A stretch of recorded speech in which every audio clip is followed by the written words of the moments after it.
Hey there, moviegoers. It's all three of us. There we go. So, Ryan's house has been hijacked, so he can't use his computer again.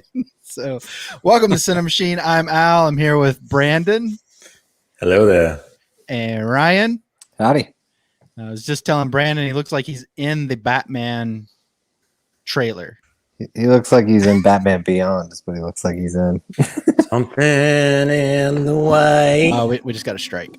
Because he sounds so much like Kurt Cobain. I tried to do it with some liberties so that we wouldn't get that, because I know that I can do the Kurt Cobain thing spot on, Spot on. Mm-hmm. Spot on. Well, folks, another week, another disaster. So. Your setup there's coming together there, Al. It's good. Yeah. I'm just next thing you know, I'll just remove me and it'll be great. So it'll. What do you think of mine? It's called residential. Yeah. I love that clock. It's a nice clock. Thanks. Looks great. Brandon, you'll appreciate this.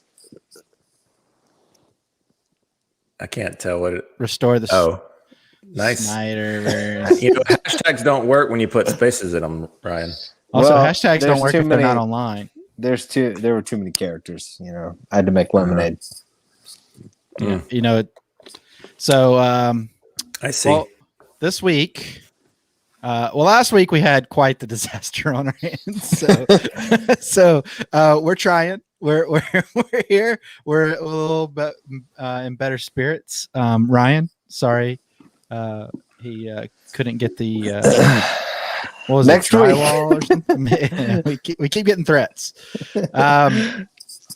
But anyway, everybody, we are here, and we want to make sure that we give you all the news. But first, I want to talk about Brandon and his lovely wife, Melissa, went on their anniversary trip to Austin, Texas. And not only did they go to Austin, Texas, Brandon got to visit an Alamo Drafthouse finally. So I did. And then finally he told us he went. He sent us a couple pictures. And then he said, I'll save it for the pod. So he didn't tell us anything. So we've been waiting on with bated breath. Please tell us all about your experience. It was awful. Is this a picture from your experience? It is not. No, Ours was not this big. So I went to, like Al was saying, I went to Austin. And the day that we got there, it decided to have like a torrential downpour of rain. And so we're like, all right, well, what can we do? So I was like, they got Alamo Drafthouse here. I've never been to one of those. Let's do that. So there's like 3 or 4 of them within the Austin area. Okay. And some of them, like the one downtown only has like 2 theater, 2 screens. Mm-hmm. The one that we went to, I think, had maybe like 4 or 5. But anyway, so we were trying to see A Quiet Place Part 2. I'd already seen it. Melissa hadn't seen it. But like I had mentioned last week, it's just hard to get tickets to things with the social distancing guidelines, like trying to get 2 seats that are together, especially the day of, that's but quite by difficult. The way, they didn't socially distance anybody at my screening of Quiet Place 2. Interesting. Oh, yeah. I went to Regal at Mall of Georgia, and it was naturally social distance because nobody was there. But but yeah, I was nervous because you had told me that. So I thought, okay, I'll get there. I'll try to buy tickets early and everything.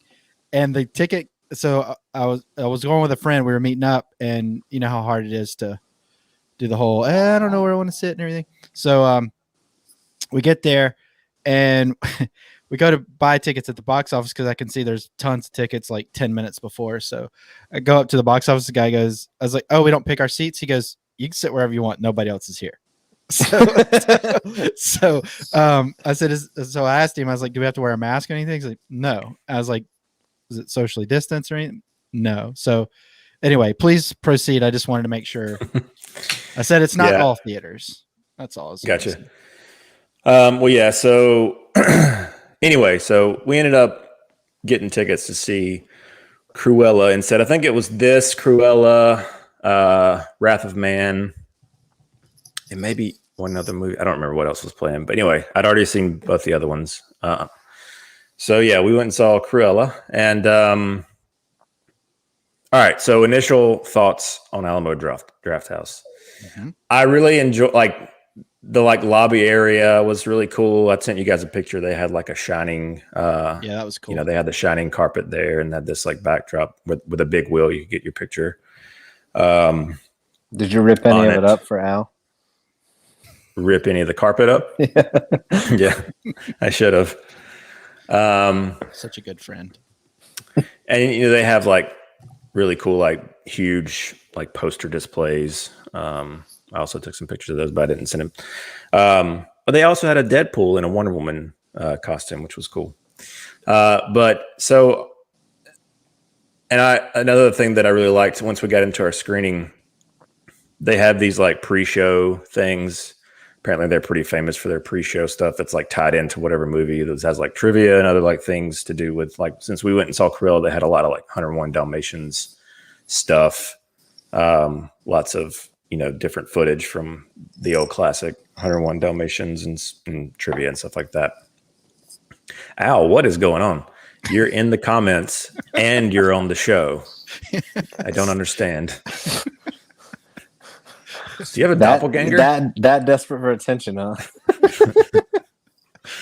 I'm desperate for compliments. That's good. Sorry. But yeah, so I just realized that. Hang on. We're not live. Hang on. There we go. Something happened. Our style changed. There's something. Wait, which one is it? Which one do we use? This one? No. Okay.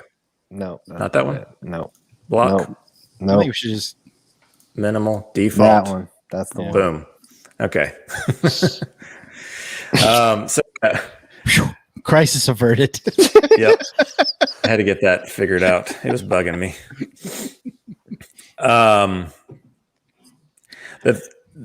So yeah. House. Yeah. Alamo. You did it. The theater itself was okay. Like the seats were now not out of old, the three that are there. Did you go to like one of the older ones? I'm sure they just.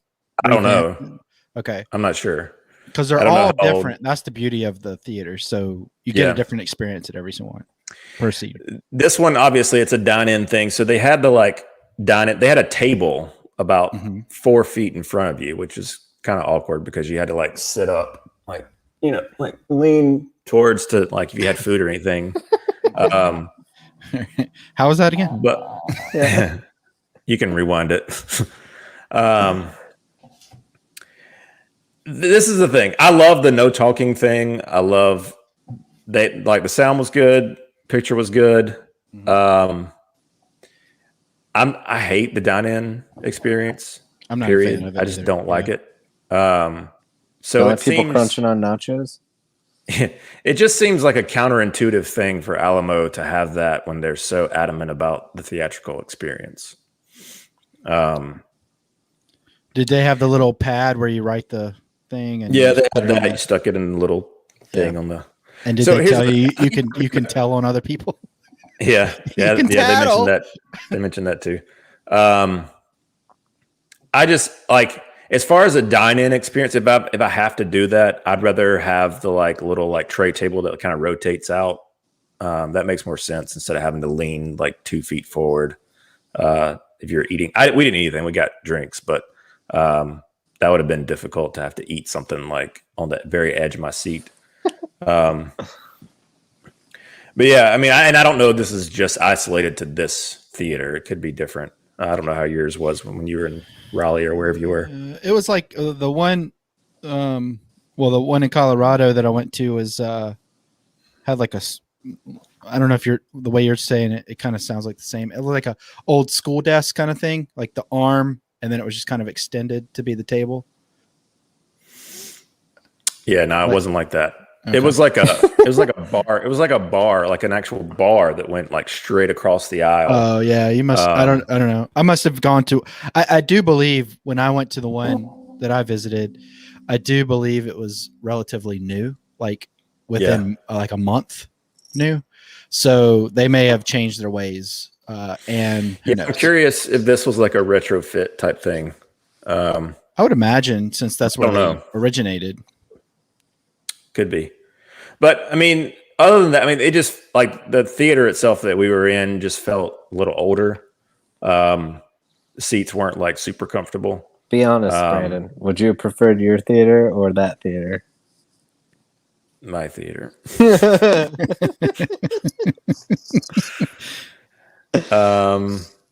But the sound and picture were good, and that's what really matters. We had to sit a little close because we got last minute tickets, so it wasn't ideal, but that was our fault, and the world's fault for COVID because we had to sit so far up because nobody could sit together. So yeah, I blame the world. But other than that, I mean, I enjoyed it. It was good to experience. I would like to go to one that was a little newer. Because again, it felt like it was just an older theater as far as seating. It just wasn't comfortable.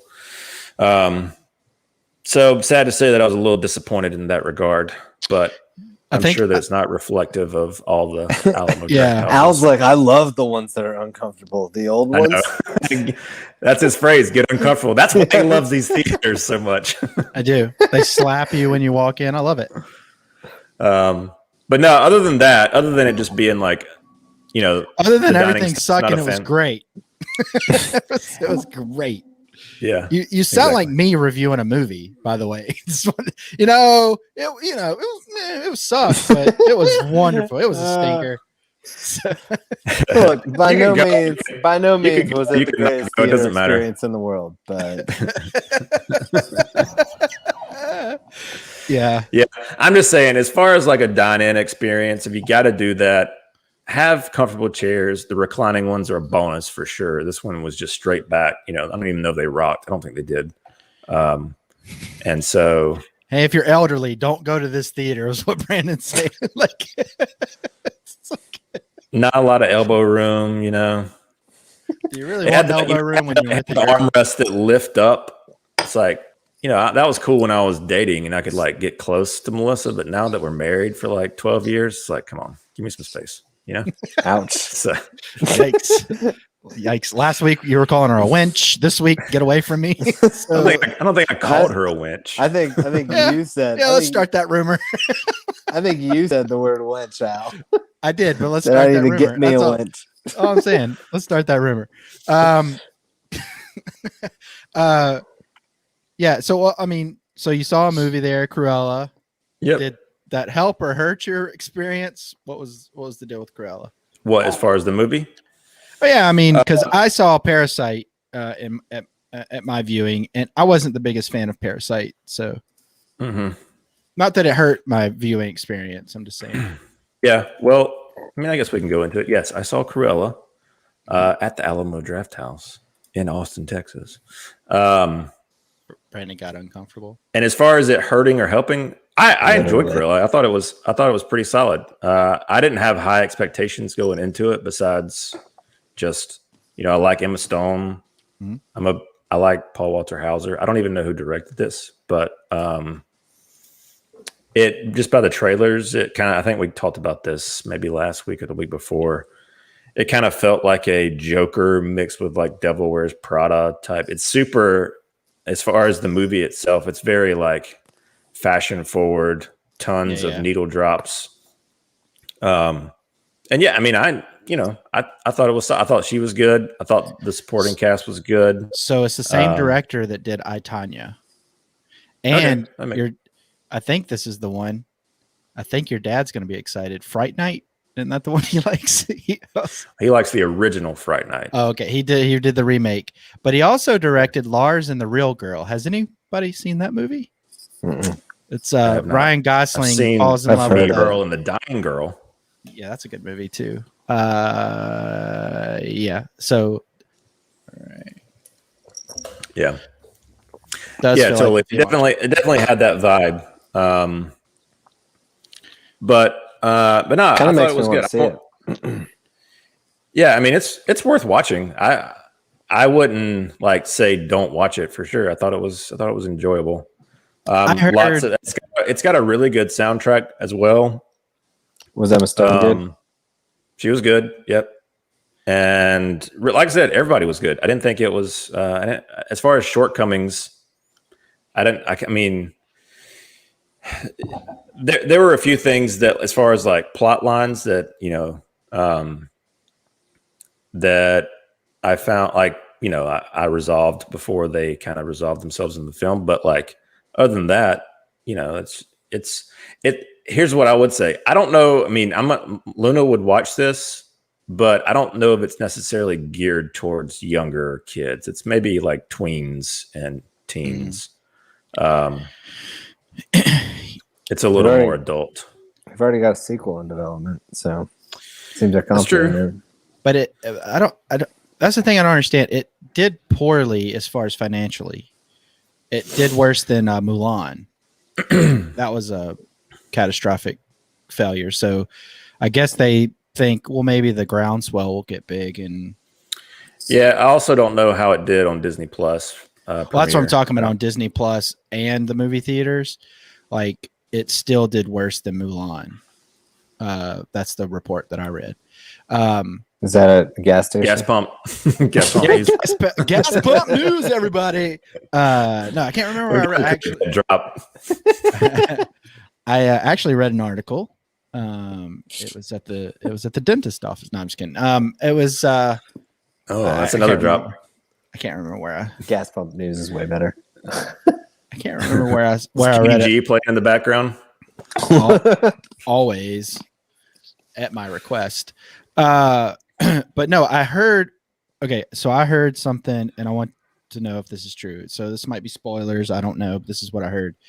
I heard the origin of Cruella like turning bad is because her mom died because a Dalmatian knocked her off of like a cliff or something like that. Spoilers. I already said spoilers. Is that true? I can neither confirm nor deny. Good move, Brandon. Good move. If that's true, that's stupid. This is dumb. I'm gonna kill all Dalmatians because they killed my mama. That's the dumbest thing I've heard in a while. Well, I can't get over the fact she was born with the hair right down the middle. I know that's silly, but I can't get over it. I mean, yeah, well, that's part of it though. That's it's like, it's very, honestly, it gave me like Penguin vibes from Batman Returns. Okay. Nice. As far as that whole origin with her like that, right? Yeah, he was born. You're with really flippers. doing a great job of making me want to see this movie. You keep mentioning these comic book movies. Yeah, yeah. I mean, like I said, I enjoyed it. I didn't, I don't know. I mean, Al probably hate it, but I think, Yeah, probably. I think most people would say I really like 101 Dalmatians, though. I really like that time that you and Luna were watching that when I came over about a year or so ago. You guys were just in the middle of it, and I came in and I sat down and I had forgotten how good that movie was. And I just remember loving Dipstick. I loved that movie when I was a kid. Who's Dipstick? It's the dog with the tail. The one with the tail, yeah. The black thing. Yeah, yeah. Rolly was mine. Rolly was. I actually ended up naming a dog Rolly that got run over about 3 days later after I got it. Ironic name. Yeah. Rolly got rolled over. That might have been your fault. Yeah, probably so. Miss you, Rolly. Poor little out for Rolly. Yeah, hardly knew you. Best 3 days ever. But it was cool. Like, speaking of the Alamo thing, they had like the old like ads for those like 101 Dalmatian like plushy stuffed animals or whatever. Mm-hmm. And they had like the Pongo and Purdy ones that Melissa, but we both had, the ones that they were. It was cool because it was like that nostalgia kind of like hit me like immediately. Mm-hmm. Like I hadn't even thought about those, and then just like, oh man, yeah, I had that.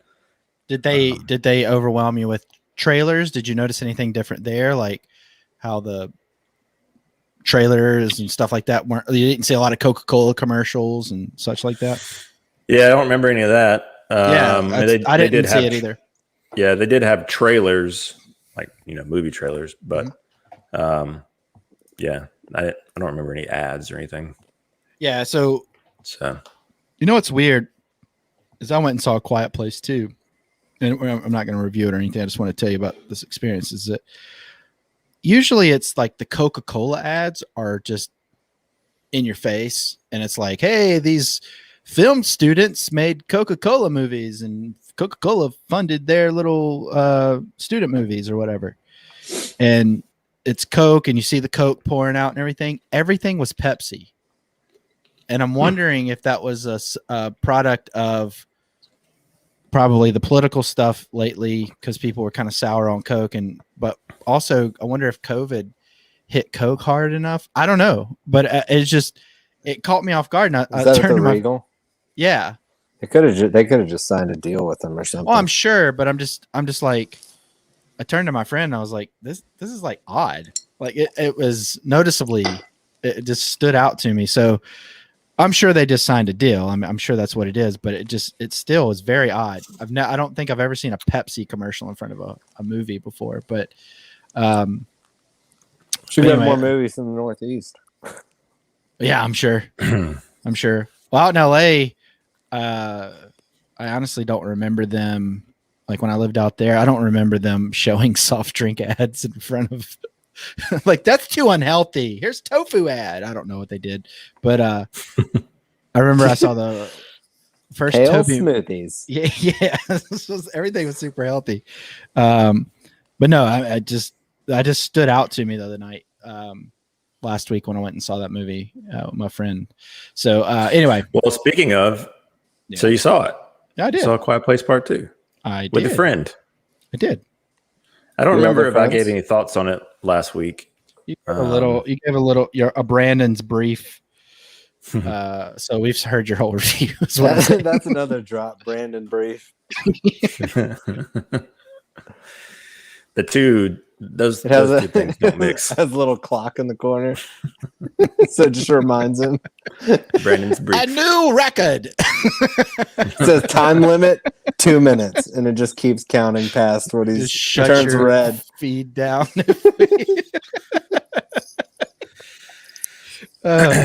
Yeah, no. Yeah, I did see it. Ryan hasn't seen it, so I don't really want to talk about it too much. I'll get to it. It's been a crazy couple of weeks here. I do want to see it. Well, Brandon's still waiting to see Nobody, so we're going to review that as soon as he sees that. And that comes out in the next week or two. I'm excited. At the end of this talk month. about that one. Yeah, and so I'm not going to give my opinions on it yet. Okay. I know everybody's waiting. Bated breath. But no, I it was fun to be back in the theater. There were probably, I want to say that theater is probably like 100 to 150 people like seating, but it only had like 10 people in there. So it was, but it was one of those theaters to where the seats are perfectly erect, like you're at 90-degree angle. It was almost like an IMAX theater, and that was playing on IMAX, but I was like, I don't know if I'll go pay that much money to go see this. But the prices were higher than I remembered them being. It might just be because I'm spoiled from COVID prices of going to the movie theater of like $5, come see a movie, but that's one thing about the Alamo thing. It was like $9. That was nice. So not bad. Did they have a bunch of Mondo merch there? I didn't see any merch. Oh, really? They had a whole merch like area. They had a vending machine that had like stationery or something in it. Ooh, so cool. That was out of order. That was out of order, yeah. I'm not gonna lie, this sounds like a pretty bummer Alamo experience. It was. I told Melissa when we sat down, I was like, I'm really disappointed in this. When we got into the theater, I was in until we got into our actual screening. Yeah. And I was like, oh, okay.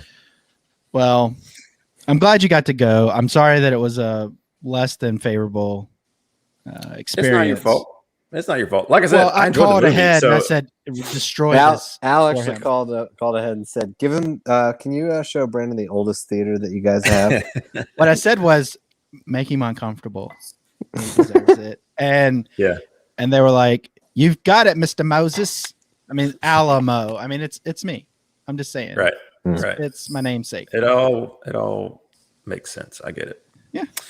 But yeah, I told him to show RoboCop, but they didn't have it. And yeah, They probably figured everybody's seen it. Yeah, probably. Ryan, did you watch anything this week? Since we're kind of on this subject. So my wife Katie has been listening to. She has been listening to the audiobook, Harry Potter audiobooks. And she just kind of like has had them on like when she's working throughout the day. So I've been listening to them as well. Who's which is kind narrating? of, oh man, I can't remember. She loves the narrator. David Attenborough? No. Ray Porter? No, but he should. Okay, that's all I got. But it's interesting because it's I did read all the books when they came out, and it's really throwing me back to. Way to rub it in I think face. I think that's it. Jim Dale. Yeah. But nailed it. it's just kind of throwing me back to like actually reading the books. And the other night she's on the fourth one, and she put on Goblet of Fire. So we watched that, and we watched Order of the Phoenix also. Nice. 2 good ones. I mean, I like all those movies. We recently watched both of those as well. It's just for me, like the fourth one is when those movies really pick up steam. It's interesting because most people would say it's the third one. That's what I would say too. It could be. I don't know. I like the first 2 just fine, but I mean, yeah. Tonally, they're just very. I mean, they're Chris Columbus, so they're definitely a little more, lighthearted than it gets. Yeah, they're a little more traditional in the theatrical sense. But I remember seeing the final one. You know how it was a 2-parter. I saw the final one in the theater. It was a Regal theater actually, and I came out of that theater so freaking jazzed. Like I was excited. It actually. Did you see it in 3D? I did not. Because if you saw it in 3D, they gave you the Harry Potter 3D glasses. I did not. But I mean, it was such an experience. I read all the books as well. I loved them. And a couple years ago, I gave all my. This is such a stupid thing I did. But this friend of mine has a little girl. She was extremely young at the time, and she wanted to read all the books. And I had all the first edition hardbacks, and I just gave them to her. I was like, "Oh, here you go. Be nice." And now I'm like, "Oh, those are worth money." So yeah. Anyway, go ahead, please proceed. No, it was fun. There's I'm actually looking forward to finishing watching the rest of them. Did you like the what was the other series of movies called? The Creatures or whatever? Fantastic Creatures Fantastic Beasts. Fantastic Beasts. Yeah. Now. And my or Katie is like she's a Harry Potter fanatic. Like she's probably read the books 15 times. I know Brandon. I think Brandon and I have talked about. We actually went and saw the first one together, and we both came out like, "Hey," kind of like Brandon's Alamo experience. We were like pumped. Then we were just like, "Yeah, nah, this is terrible," and it just wasn't fun. It wasn't a good experience. And I went off the steam, like most people, if not everybody, went off the steam of going to see those other ones in the theater and just coming out with that kid-like feeling of like, oh, that was a good story. That was a fun experience. And then it was just like, womp womp. Yeah. I think we talked about that being an instance. I know when we talked about Devil All the Time and some other things, like as far as the author of the source material being heavily involved in the adaptation, sometimes that doesn't work out as well. Like J.K. Rowling was like, she was like the screenwriter. She was the person for the DP, Fantastic Beasts. Everything. Yeah. They just feel so much more, I don't know, like generic white bread kind of Hollywood popcorn. Like they they feel like they don't have that like Harry Potter very much. And I was talking to Katie about this when we were watching it. These movies, Lord of the Rings, there's some like movie series that you watch and you like really kind of like feel the world, like, and you really get like enveloped by it, and you just don't feel that with the Fantastic Beasts movie at all. Yeah. I don't know. I feel like they tried to evoke some of that stuff in the second one, but it just felt a little ham-fisted. Yeah. With the Dumbledore stuff. And Yeah. I don't know. I've only seen it once. The second one, actually, both of them. I think it's a little too like. I feel like those movies are a little too like sprawling for me when they don't have the. I don't know. Doesn't really have the legs to build the world out like in the Harry Potter movies. Yeah. So out of the Goblet of Fire and Order of the Phoenix, which one do you prefer out of those two? Man, I would probably say Goblet of Fire. I love that graveyard, the maze sequence at the end of that movie. Cedric Didgeridoo.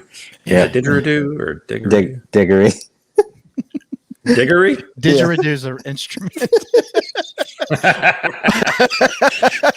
Ooh. That'd be cooler. Don't worry, I won't tell Katie. Be a lot cooler if you did. No, you can tell her. So did you see where they Diggeridoo. Digger.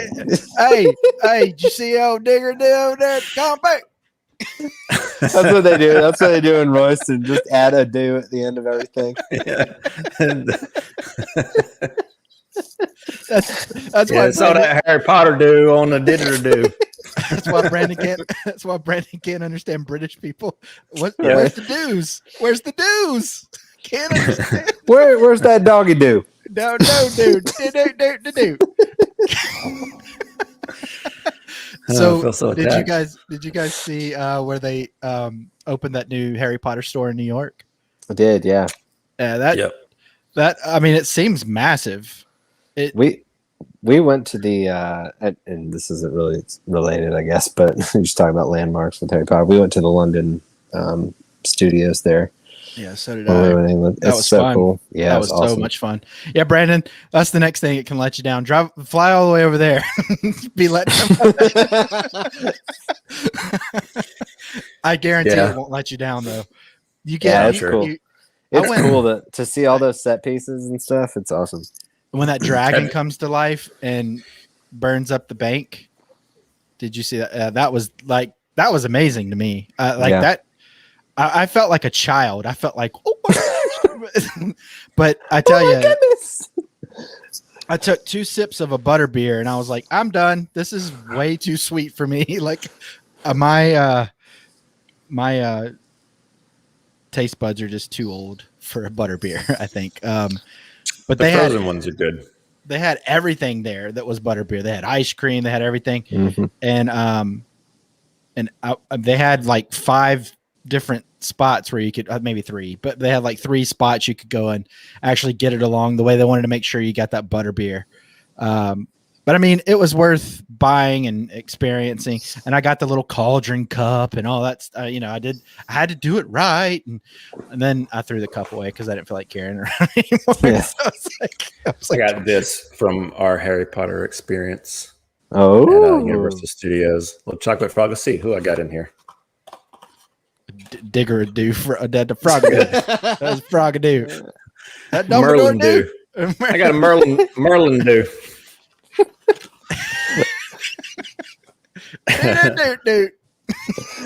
Chocolate Frogadoo. Chocolate Frogadoo. I like Frogadoo. Frogadoo.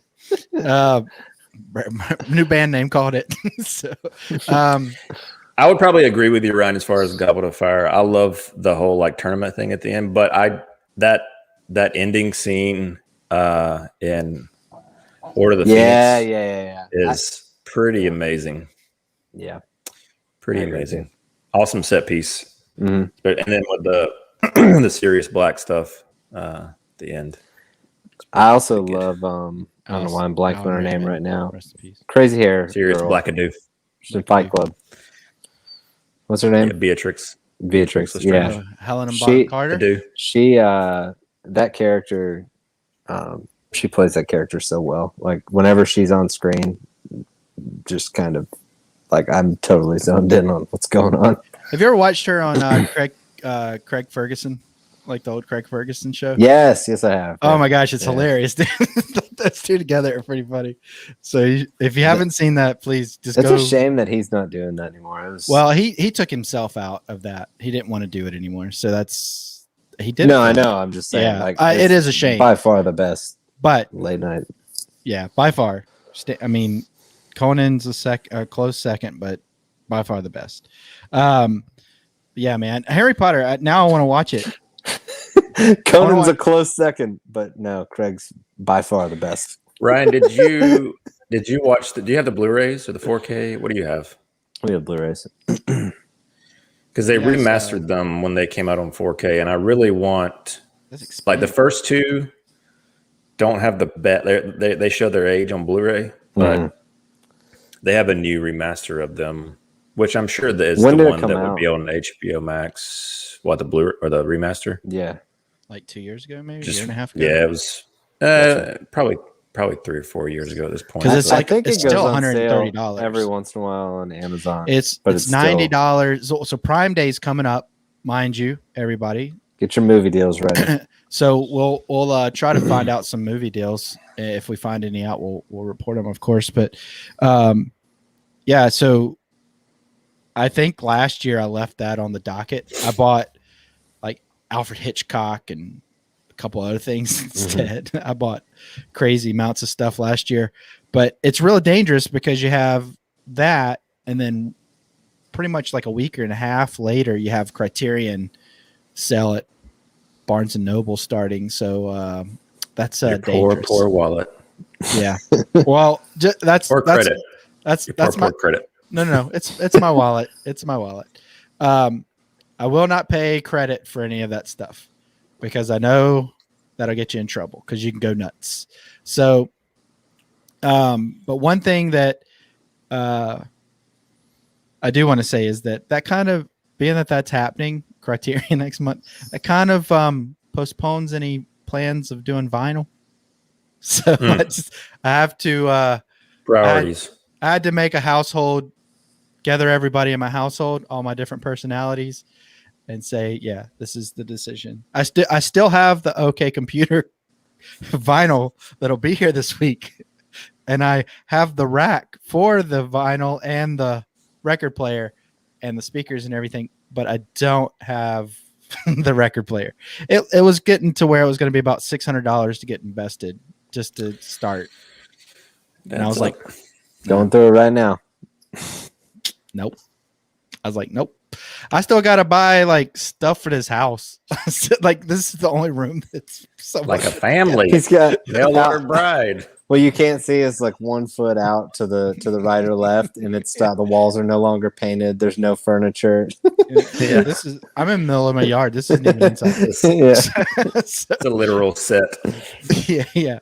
So, but no, I mean, it sounds great, but I am pretty excited because lossless audio is coming up on Apple Music, and that's free if you have the subscription. It's coming pretty much the end of this month. So there's rumors that that's going to be competing with vinyl. I'm sure it's not from Apple that I'm hearing that. I'm hearing that from folks on YouTube talking about vinyl.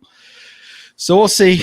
But for right now, I am not going to be able to invest in the vinyl experience. I am eager. But I will say this. I too sat down and I watched a movie called Kajillionaire this week. Mm-hmm. I've heard of it. I was looking forward to this movie. I really was, man. I was looking so forward to this movie, and it had me for about 20 minutes, It has Richard Jenkins in it, and Evan Rachel Wood, as you saw on the poster, and it has what's her name, Deborah Winger, and a lot of people. Rodriguez. It has Gina Rodriguez in it. Yeah. Your favorite. Rodriguez. That's a joke. Yeah. I remember you liking her a lot in Annihilation, and by liking her a lot, I mean not at all. But.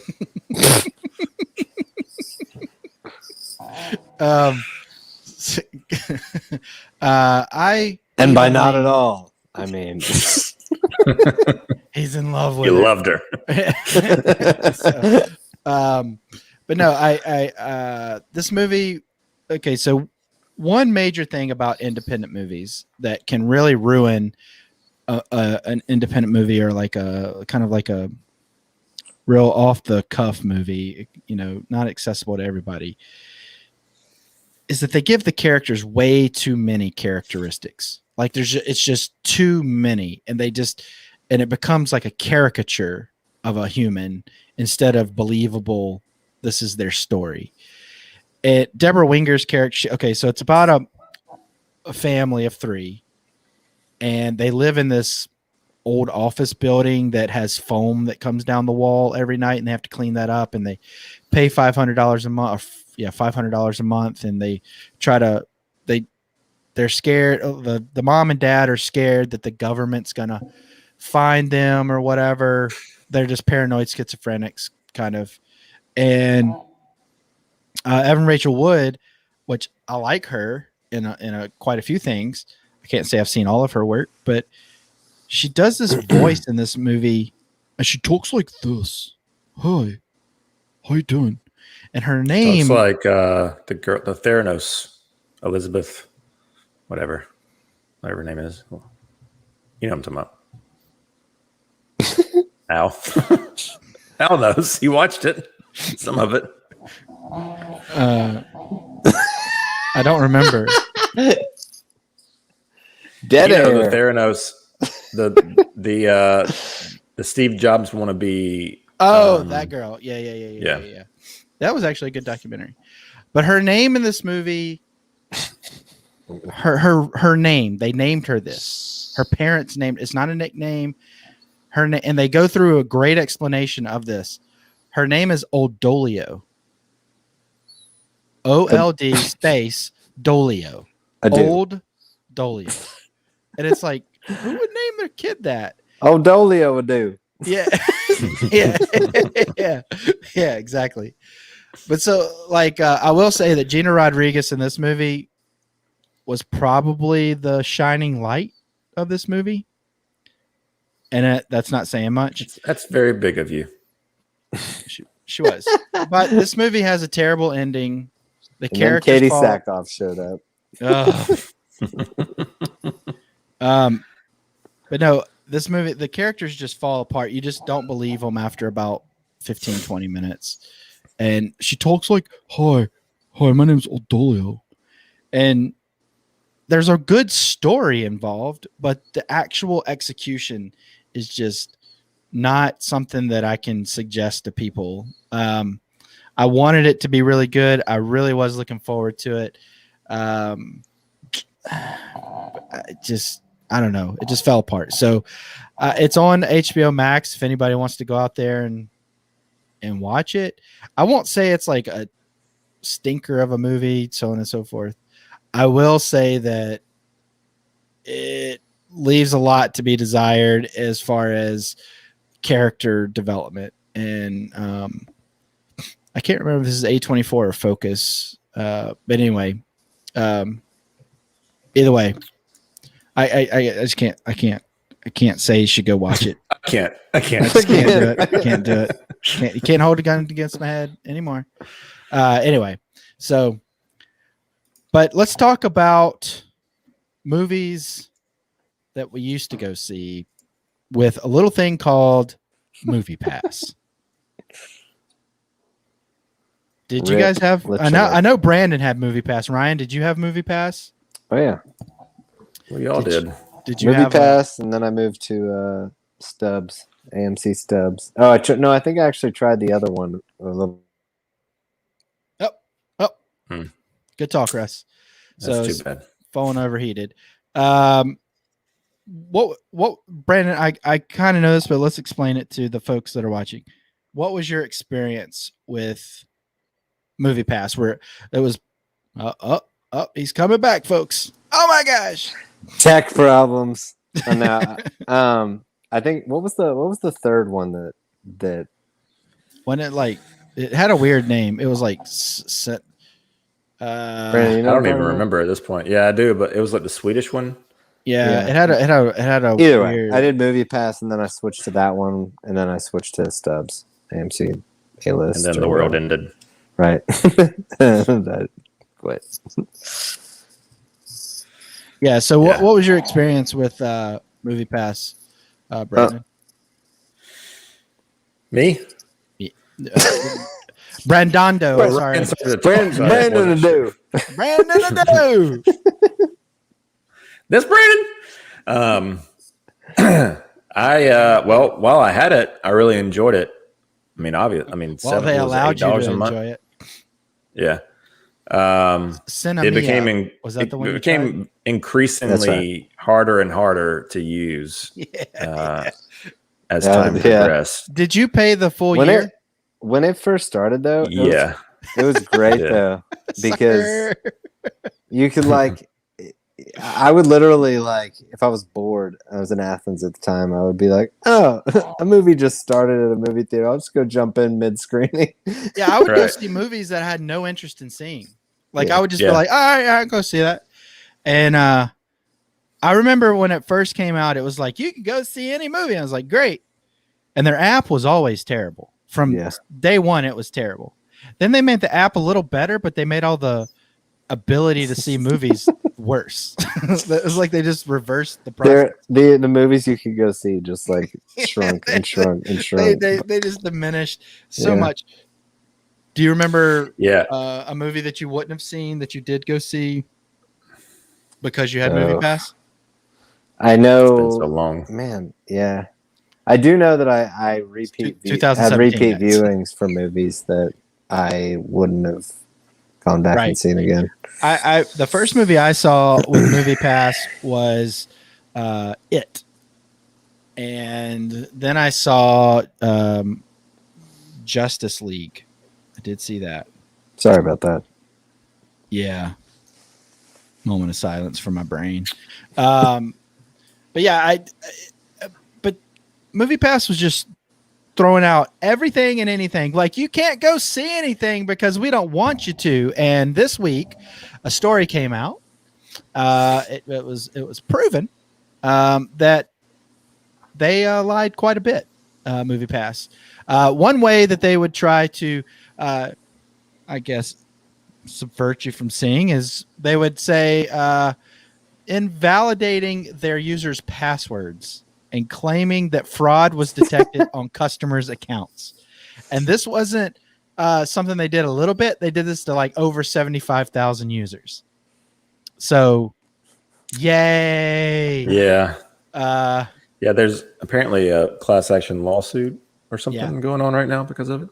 Yeah. I don't remember if I was still around for that. Could have been. I don't really know. It became increasingly harder to see movies, so I just. If I remember right, you paid for the whole year and you couldn't even use really anything for the last 2 or 3 months, right? No, right. We still had it whenever we were in San Francisco. I'm pretty sure, and that's when they were that's about when they started cracking down on because I remember Fallout was coming out, Mission Impossible Fallout, and they wouldn't allow first run stuff. They started that was the big one. That was the big one that really pushed everybody over the edge. Yeah. Yeah. So another way that they would not let people get movie tickets was they would have ticket verification program. They only allowed customers. I forged a few of those. See a movie one time in theaters. They required customers to send an image of their ticket for purchase verification. I remember that. It's so crazy. Just the whole concept. There was all that talk about how like, well, theaters really make their movies from concessions and stuff, and like trying to like rationalize that it was a sound business model. It's just not.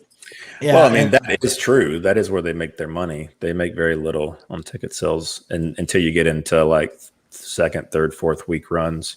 But yeah. and They were selling it then- like they were portraying like they were using it for data, like they were mining data to sell to third party stuff. But didn't work out for them.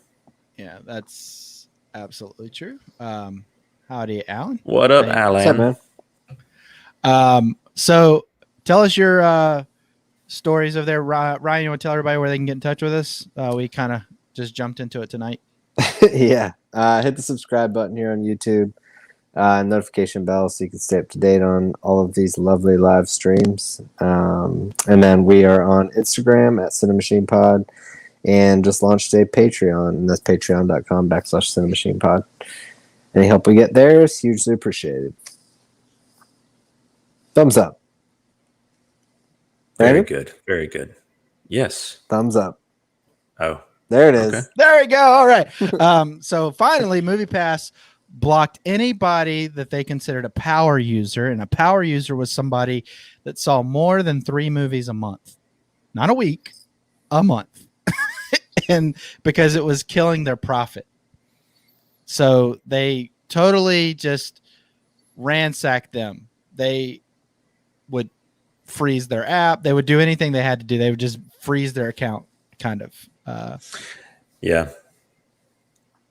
Al, I think you texted us earlier to like maybe say what's the first movie we saw with MoviePass, and I know Ryan couldn't remember his. Mm-hmm. I'm pretty sure mine was American. What was the Tom Cruise Barry Seal movie? Oh yeah, that one about the drug runner. It's not American Hustle. That's the Christian Bale one. It's like American something. Anyway, you and I saw that together, I think. Yeah, we did see that in Commerce. Yeah. That was I know that was the first one for me, and it was probably like Last Jedi and Justice League following that. Unfortunately, would the Last Jedi have been in there? I don't know. Yeah, Thor Ragnarok. I did see that on there with you and Rusty, I believe. That's probably the one I saw, because I saw that one once. And to be honest with you, I wouldn't have seen that if it weren't for MoviePass, and I ended up enjoying that one. So that's a good one. That's a benefit. I did see some set pictures from the next movie today. So that's Cape Cast stuff, bro. Oh, sorry, bro. Sorry, brah. I'm just kidding. I saw him too. Mr. Hemsworth is looking quite jacked these days. Ryan, you got any comments you want to add to his physique and his little chicken legs? Did he have chicken legs? Yeah. Well, I'm surprised you didn't see that. That was like the talk of the town whenever that picture posted. I saw the picture because you're like Taika with the Korg head above. No, this is different. Yeah. I'll find it and I'll put it up. It's pretty hilarious. I know you're about glamour muscles and stuff like that, so. All right. Whatever, calves. I know. That's why I said it, because y'all used to give me crap about it. Used to? Yeah, yeah, wasn't it American Made, the movie? Yes, that's it. American Made. That's the one. Yeah. All right, so that's not all. But wait, there's more. Okay, here it is. Look at those legs. I mean, it's probably just a weird angle, man. That's what I was I thinking. don't know. His son's legs are bigger than Like, his. look at how the the rest of the picture's warped. Don't defend him, Ryan. Look, man, he works hard. All right, you ease up. No, I know he does. I know. Anyway, continue. Brandon's a hard man to please. All right, I'm going to move on before y'all start thirsting all over it. Too late. It says that's not all. Those are just the ways that MoviePass tried to stop customers from using the service. The FTC also explains other sins committed by the company, which includes storing consumer data such as financial information and email addresses in plain text rather than keeping them encrypted, and limiting access to such details. MoviePass may have violated the Restore Online Shoppers Confidence Act, the ROSCA. You can find more details about that in FTC. I heard Restore and I got excited. Sorry. Yeah. Yeah. Sorry. But yeah, so I mean, I don't know. I mean, everybody kind of started joking about it. I remember that. Everybody started joking about it and talking about. I'm sorry, didn't mean to bore you, Ryan. So everybody started talking about, just how they were scamming everybody. And I remember other people like, they can have my information if I can go see movies. And that was Brandon. And Sounds it was just like him. It's crazy. I do. Movie do. I want to go see a movie do. All right. So old Dunkadoo. Melissa do. I love a do. So nobody else probably thinks this is funny except for us. That's all that matters. That's all that matters. It's like, yeah. Anyway, so MoviePass. I hated R.I.P. again. But I'm glad you're dead. It never dies. Well, that's a good Keeps segue. Popping up. That is a good segue to Quentin Tarantino, right? Nope. I want to talk about this because this is actually something. This is actually something we can talk about superhero related with Al, because he has a fondness for a certain superhero of the '80s, late '80s, and early '90s. Yeah, but yeah, this week, and Mr. 20s. And 2022, 23. I don't know. Or no, Shazam's 23. Who's to say? That's right. But yeah, Annie, is it Muschietti? Muschietti, I think. Muschietti. Speaking of shared this image. It was a mean peanut butter and jelly he was eating. Yeah, exactly. I got a root canal in my bat suit. So it definitely does look like jelly. Yeah. It's funny though. Jelly. Apparently, this was shared on National Donut Day. So I don't know if awesome. that was a coincidence or. Here's my question: put the picture That would be back so up. Right great quick. if that was the reason he actually put it up. So on the right side, if you're right looking at the screen, on the right side, there's some crud over there too. Peanut butter jelly time. Yeah, I don't know what that is on the right side. Right. What did they do this twice? Because and just wipe it off and it didn't come off, like, and then you can see it on the bat wing as well. I think it's just supposed to be grime and dirt. Well, you can tell they've updated the bat suit. Just look, man, he's been around a while now. All right, that suit sat there for a while. Still the best bat. Well, it's got the whole chest is very out, and the oval bat logo is Return's logo, not the barbed one from 89. The chest piece is actually different from the other suit, from the Return suit. Yeah, that's what I was trying to. Well, it does have that. You can see my. No, you can't see it. I can go get my Batman Returns movie book. It's still got that similar little like notch underneath. Yeah. For the like. For his breasties. The chest piece, breast pieces. But no, I mean, it definitely seems like it's leaning to a more like mechanical, like a suit that's made like has a little bit of mechanical nature since he's going to be an older Batman. I mean, it'll be cool to see him again. I mean, after I interviewed him and everything, we talked about it. But I mean, it's right. It'd be cool to see him again. Yeah. Yeah, it'd be good to see him. You already saw him about us. Brandon was literally pissed off. It was great. It was great. We were both pissed off. That like 2 seconds. Brandon was just the one shaking. If you don't know what we're talking about, go check out our Instagram. It was a fantastic April Fool's joke that I played on these fellas. And then, Sure it was. Right when Justice League premiered. Hilarious. They were okay, so I'll just explain. We've talked about it, but it's still funny.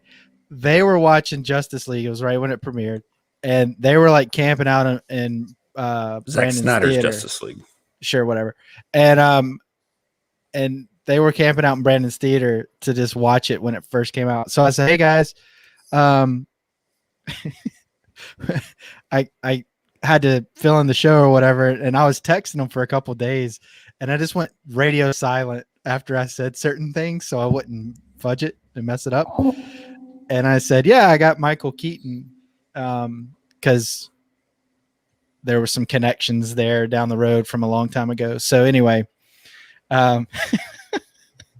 they started. Michael Keaton and Al used to play squash together. Yeah. Well, it's pickleball, but so anyway, so Squash. yeah, sure, okay. It's a vegetable game. So anyway, these guys started believing it. They were like, they started questioning each other because I stayed silent just enough to let them question. Is he really? Is he really gonna get what? And then I sent them this clip that I had doctored, and I watched that clip like 20 times to make sure I got the inflections and stuff like that right when I would say and ask him questions. It was really funny. Brandon was shaking angry. I sent them the link. I don't know. Y'all had it for like 5 minutes total before you figured it out. Maybe. Well, I immediately started Googling things he was saying, hoping to God that this was from an old interview. Oh, it still is so good. It was so good. I turned to Ryan when you sent that, when you were like texting us, we were in my theater, and I was like, does he think this is funny? Like, does he think this is cool? Like, why would we think this was funny or like cool? Like, yeah, man, go ahead, interview Michael Keaton. We don't like superhero movies. And I was like, so I had them believing like, yeah, I'll try to get you in on the call. I don't know that because they were like, we'll postpone the whatever we're doing, like the live, because it was the second time you were going to watch it, I think, or talk about it live or whatever it was. When I was, it doesn't matter. When I was scheduled to talk to him, and you're like, well, we can push that. We're good, man. We can. I was trying to be diplomatic about it too, like, you know. Yeah, good for you, Al. His texts were very tame compared to like his actual demeanor when he was sending them. That's true. Oh man, yeah. I wish I had a. That was the one that was so great. He was like some long message. You're like, yeah, you know, it's great that you got Michael Keaton on. Would I have liked to have been invited to participate? Yeah. We should release that text chain as an Instagram. And then when I sent the video, I got the quote, well, and this is the biggest bag over there. Yeah. Oh man. So I want to tell you my side of that. I'm laughing hard now, but I was hanging out with my buddy Paul and he knew what I was doing. And I was telling him like, dude, I really hope these guys believe me. Cause I thought I had blown it at one point or another. That's why I just stopped texting. I was like, I'm going to say too much. And I was crying, like rolling on the floor, crying when Ryan finally said, now. No, dude, this is like 2% of what I was doing. That I could barely breathe. It was hilarious. It's really funny for us too. Yeah. When Ryan sent, I was already laughing really hard. And when Ryan sent me, because I sent it out to a few other people to see if it would work first. Sent it out to like my brother-in-law and a few other friends. They're like, dude, you got Michael Keaton? Like they were hook, line, and sinker. They didn't search anything. They just trusted me. Wrong thing to do. So So then I was like, okay, it's good enough to send over. I sent it to my mom and my sisters, and they believed it also too. got a lot of people that followed our Instagram with the April Fool's Day tag at the end. They didn't watch it long enough to see that it was April Fool's. They're like, man, y'all got Michael Keaton? I was like, you didn't watch that whole video, did you? I think we got David, didn't we? Yeah. So I got Rusty too. I got Rusty with it too. So anyway, and then I told Rusty what I was doing, and he was laughing. So anyway, so whenever Ryan came back with Brandon is shaking with anger, that's when I thought I was gonna have to go to the hospital. I was on the floor hurting, like and I was out in public. If you had died from a heart attack, it would have been Justice. So. Justice League. There we go. So this is going to be this is going to be in the Flash movie, huh? Keaton is going to be. You're going to have 2 Batmans in this Flash. Maybe movie. more. Who knows? Yeah, who knows? Who's going to be the other Batman? Affleck. I don't know how. Nobody knows how it's going to play out. I assume it's going to start with Affleck. Barry's going to go in the Time Force, end up in Keaton's universe. So we'll see, though. It could be cool, or it could be terrible. We'll see. All I'm saying is, if Ben Affleck is dead at the end of that movie, I know why they made that movie. Yeah, me too. Not really dead, just in the movie. That is true. Yeah. So, what was it? I saw somebody the other day who was talking about. I don't remember who it was. I think anyway, they were talking about all the Batman stuff and whatnot, going back and forth. And this guy seemed to have sources. I don't know how good his sources were, but he was saying that the folks at Warner Brothers really didn't want the Snyder cut to work. They didn't want that to work at all because that's true. Just they didn't want to make it, of course, but they didn't want it to work. They wanted it to fall on its face. Well, that's why I haven't released any numbers on it. Yeah. Yeah, they don't want to. They do the look like idiots right now because they are idiots. Well, I think you have. I don't know. I think it's polarizing. I mean, I have no interest in seeing anything, but of that nature. And I'm really not excited about that. I'm excited to see Michael Keaton in Batman suit, but I don't know. Just this whole I don't know. I don't like this whole world or whatever. So not my thing. But I'm fine with everybody. I still got the old 2 movies that I like and the Christian Bale series. So I'm fine. Well, the thing about this is, as far as I think I can speak for Ryan as well. Ryan, he and I should be over the moon excited for this movie, but we have so many reservations about it. Did y'all like him as the Flash? Yeah. Ezra Miller? Yeah, he's great. And Zack Snyder's Justice League. Not in Justice League. I don't know. I like him. He was a snoozer in the theatrical. They hammed him up. I like him in We Need to Talk About Kevin. I like him in that movie a lot.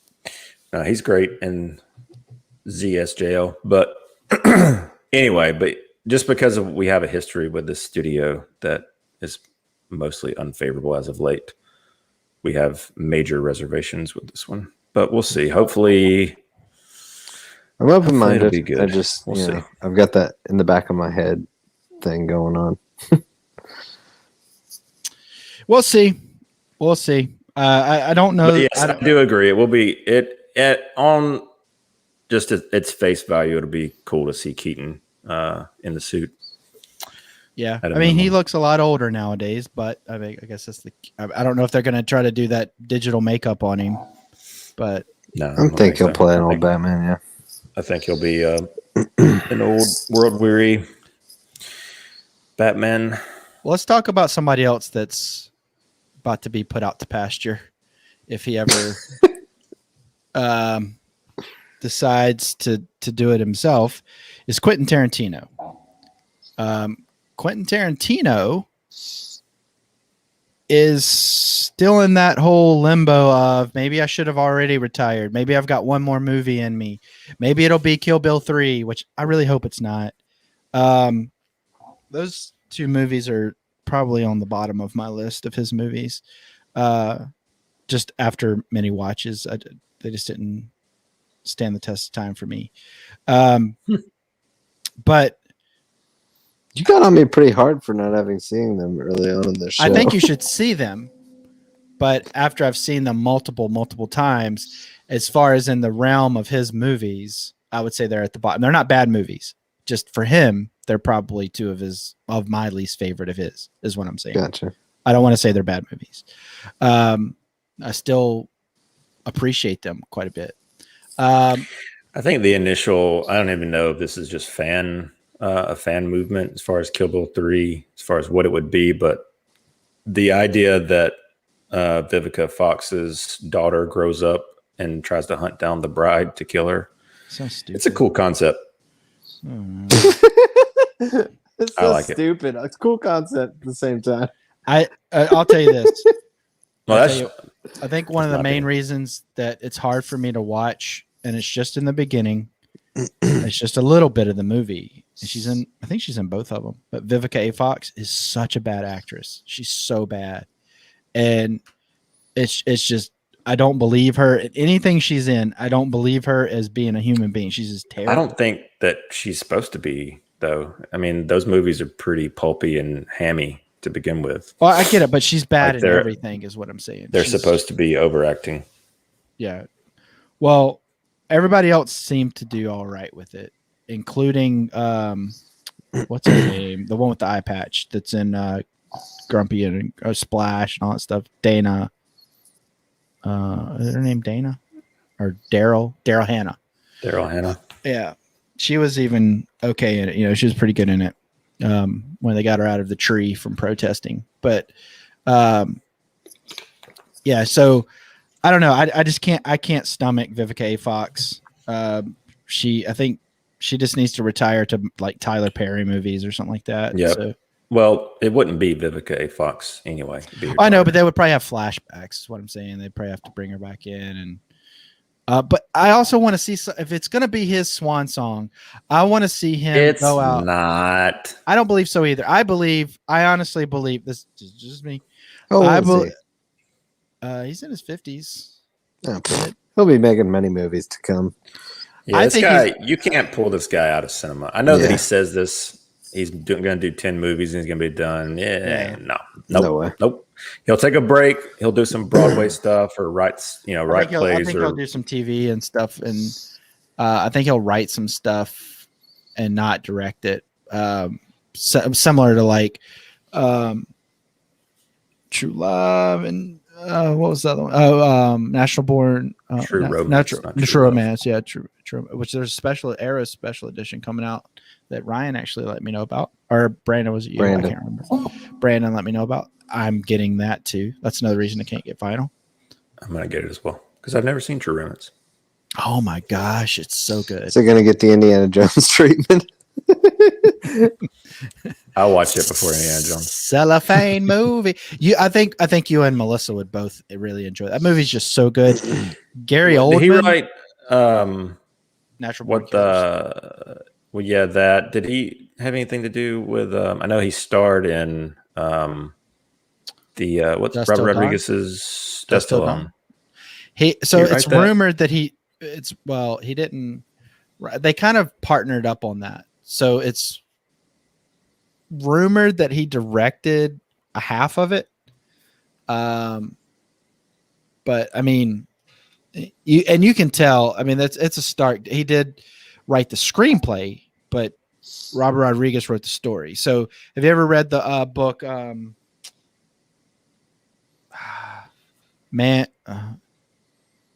Dude, it's not Dude, Where's My Crew? I forget the name of Robert Rodriguez's book. Dude, Where's My Car? But anyway,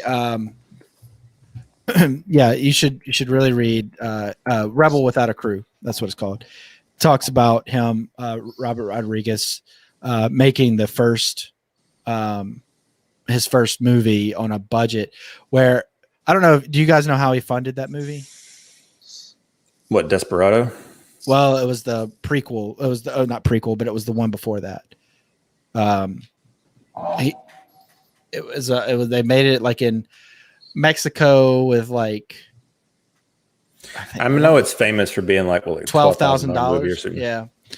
He made it by giving his El Mariachi. He gave his blood, and he stayed in a place where they could just test medicines and all that on him, so they could do whatever they wanted to. And he went out, and there's some behind the scenes. What's up, Enosh? Pop bottle returnable? Pop bottle returnable?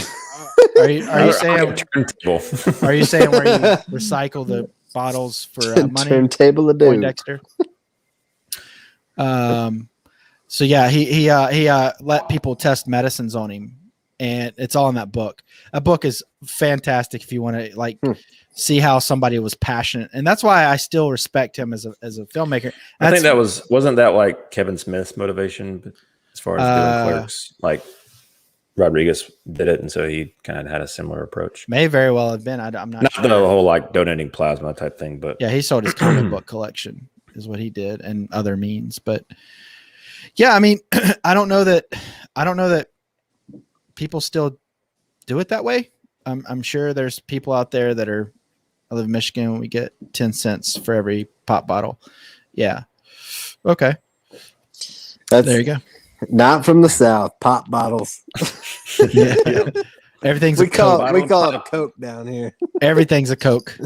You're not being stupid.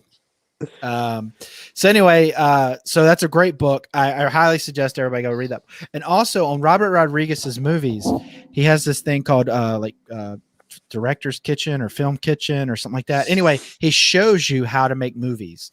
He'll show his movies from when he was a kid. He also shows you how to cook things. He does do that too. But I find all of that very entertaining, and I liked him a lot.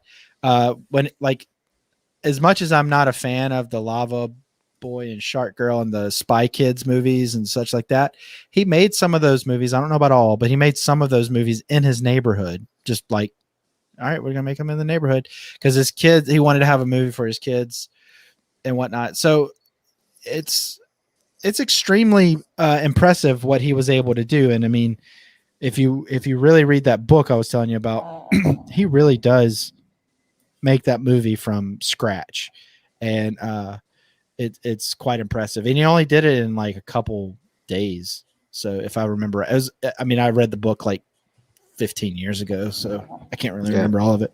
But anyway, well, since we're on the Robert Rodriguez vein, we have to talk. I mean, not talk about, but it is worth mentioning, just because Ryan and I are here, that his next movie is with Ben Affleck. So I'm excited about that. Pretty pumped. Ben Affleck working on that secret Vegas project. You figured it out yet? I'm looking into it. Right. I have to say, I'll say this. Ben It's Affleck, shooting in Austin, actually. The Robert Rodriguez movie. I was just there. Missed them. That's where Rodriguez is from. He stayed outside the restaurant waiting for Andrew Garfield for an hour. He'd camp outside of a hotel for. I know. I'd still be there. Yeah. Linklater. I'm here with your room service, Mr. Affleck.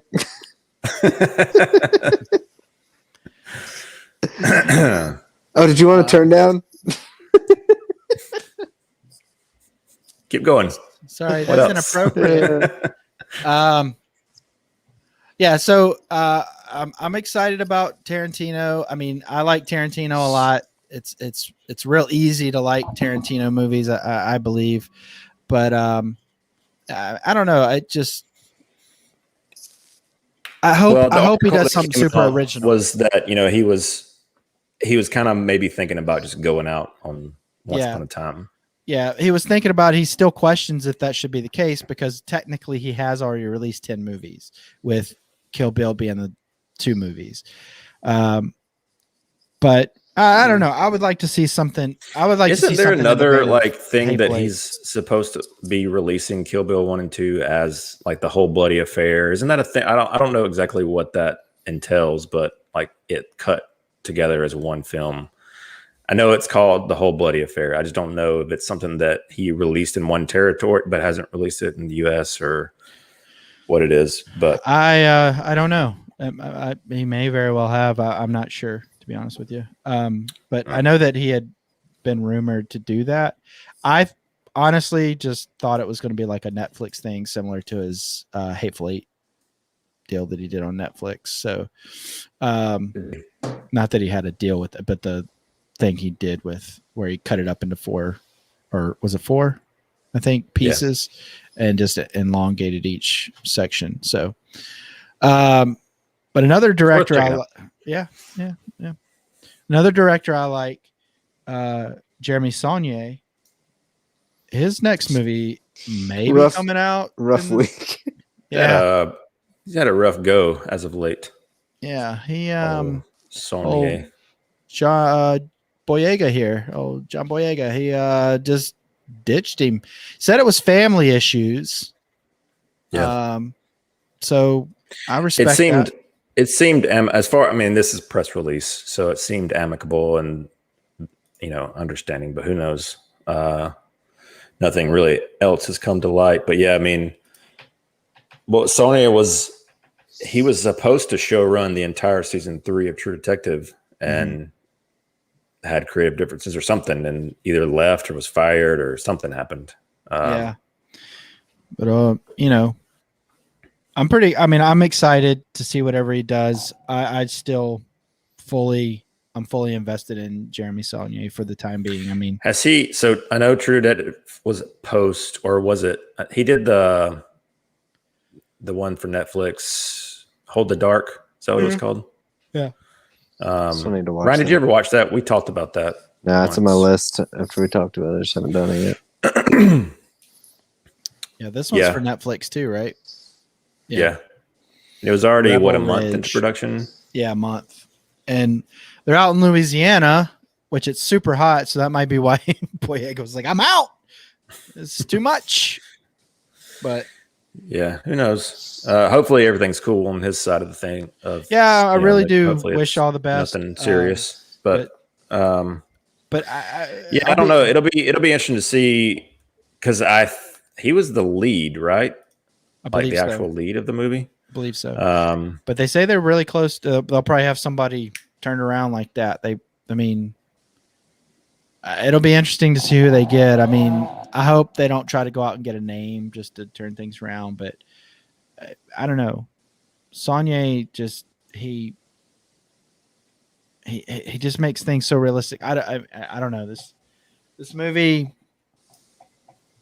is it's a sensitive subject and such like that anyway. So I mean, we'll see what happens. So well, if I know you didn't watch it, but Ryan and I just watched Army of the Dead, which had an entire actor replaced digitally.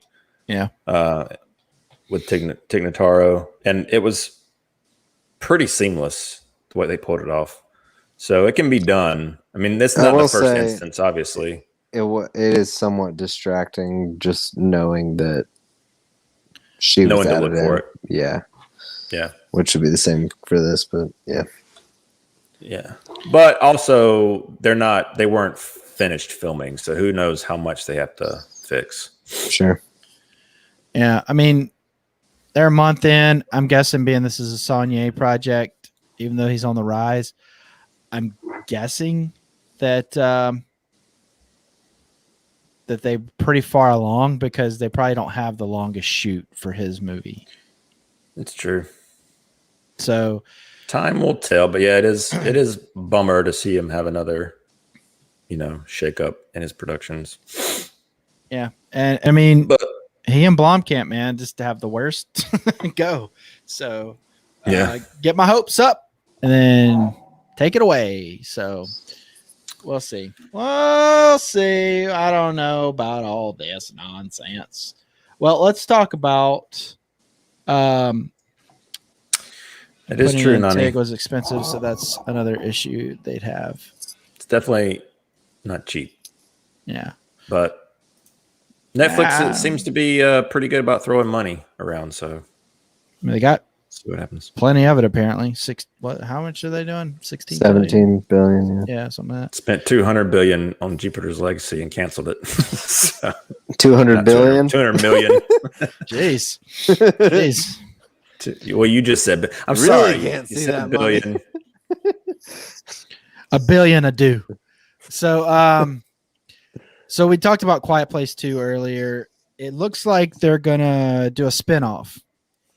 Yeah, this was It's already been in the works for a while, I think. this was already announced as far as Jeff Nichols being attached. Yeah. Um, Did you guys see but Mud? they announced. I did see Mud. Yeah. Yep. It's a good one. Yeah, it's a good movie. And I saw. Was it Midnight? What is it? Oh, the Midnight. one with Midnight Special. And that, Yeah, saw that one too. Who was in that? Michael Shannon. Yeah. And automatically good.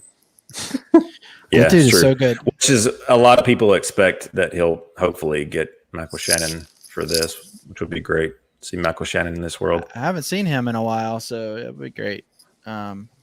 He just has the best angry face. Wasn't Joel Edgerton in Midnight Special as well? I think he was. I want to say yes, but I can't remember. It was a cool little movie. I'm not saying it's bad. I don't remember it. So anyway, they're talking about doing this in 2023.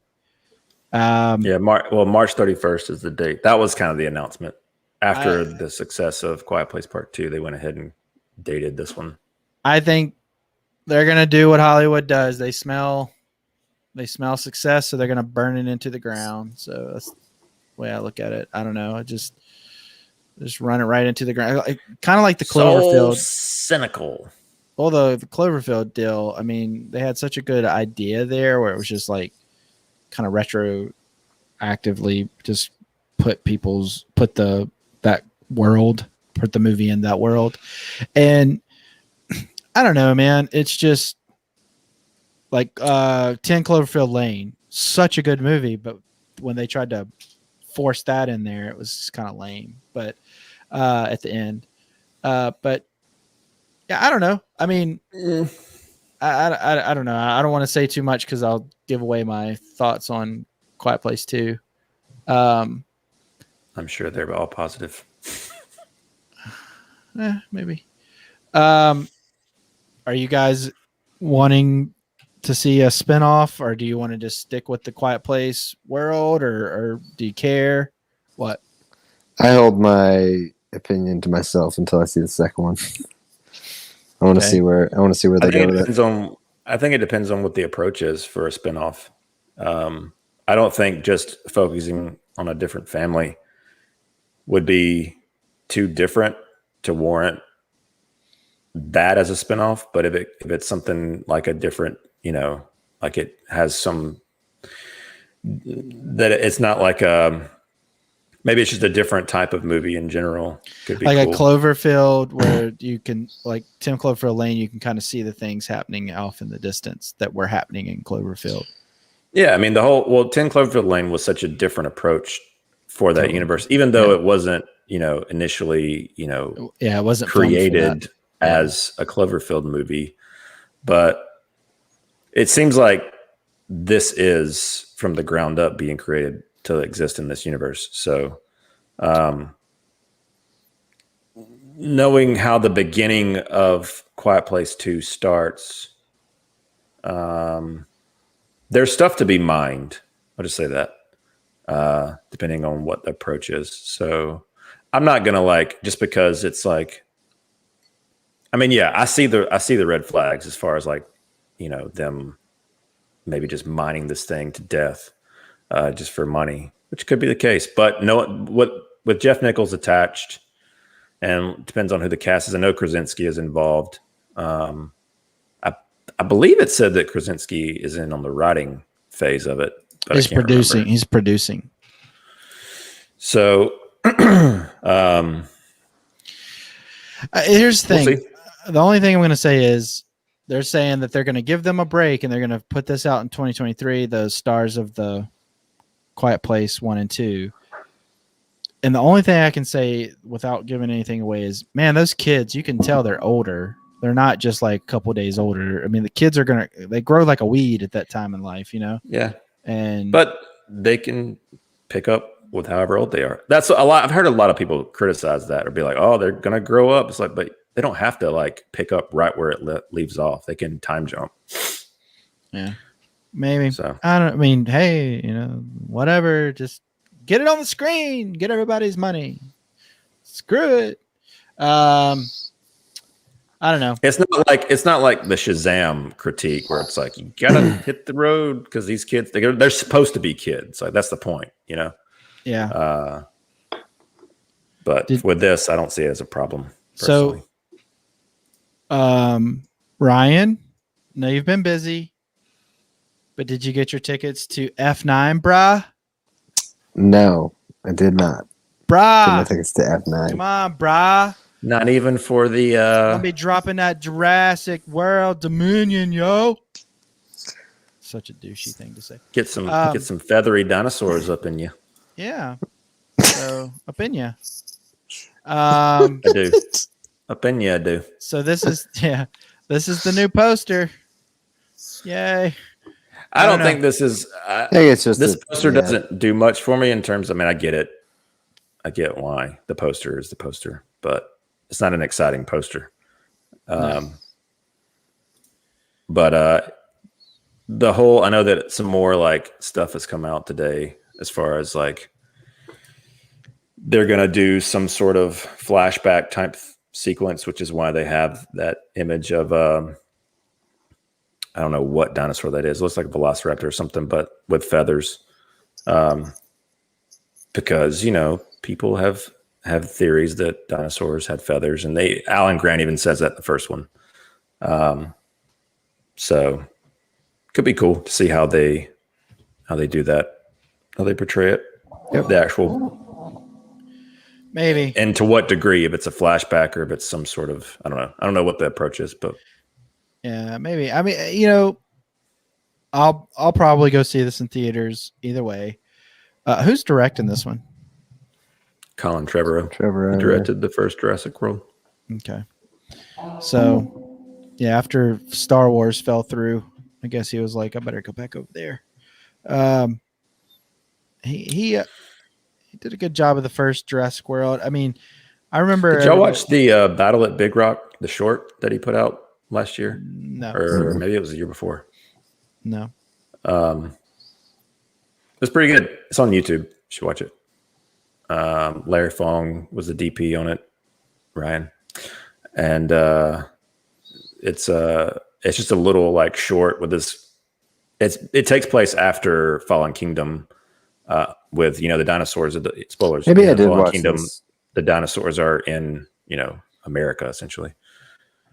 And it's just like this family's like camping out, and then there's just stuff ensues. Like it seems like they're aware. Like it's not like a new thing to where, oh man, dinosaurs are here. Like people know that they exist now in America or in the continental US or wherever they are. Ryan, I won't say anymore, but you haven't watched it. You should watch it. It's pretty cool. Ryan was like, so what? And he left. He's going to watch it right now. Yeah, that's what he's doing.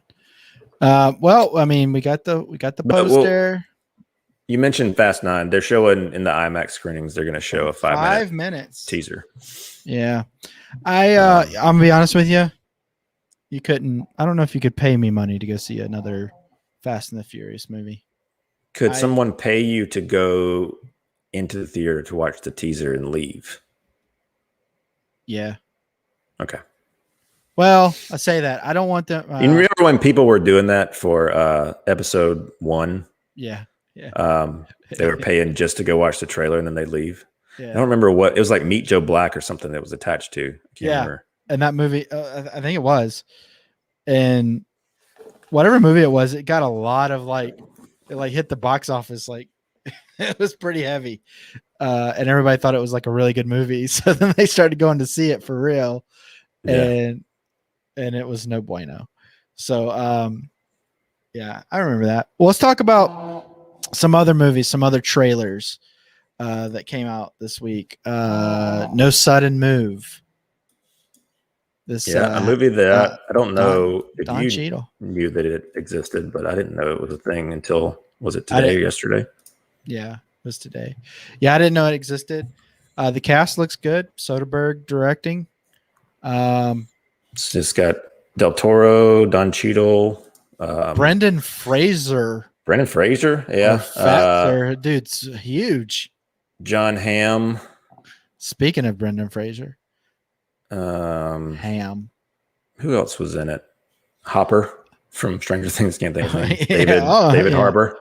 There was somebody else in there. Yeah, they were pretty Fast and Furious with. Oh, no pun intended.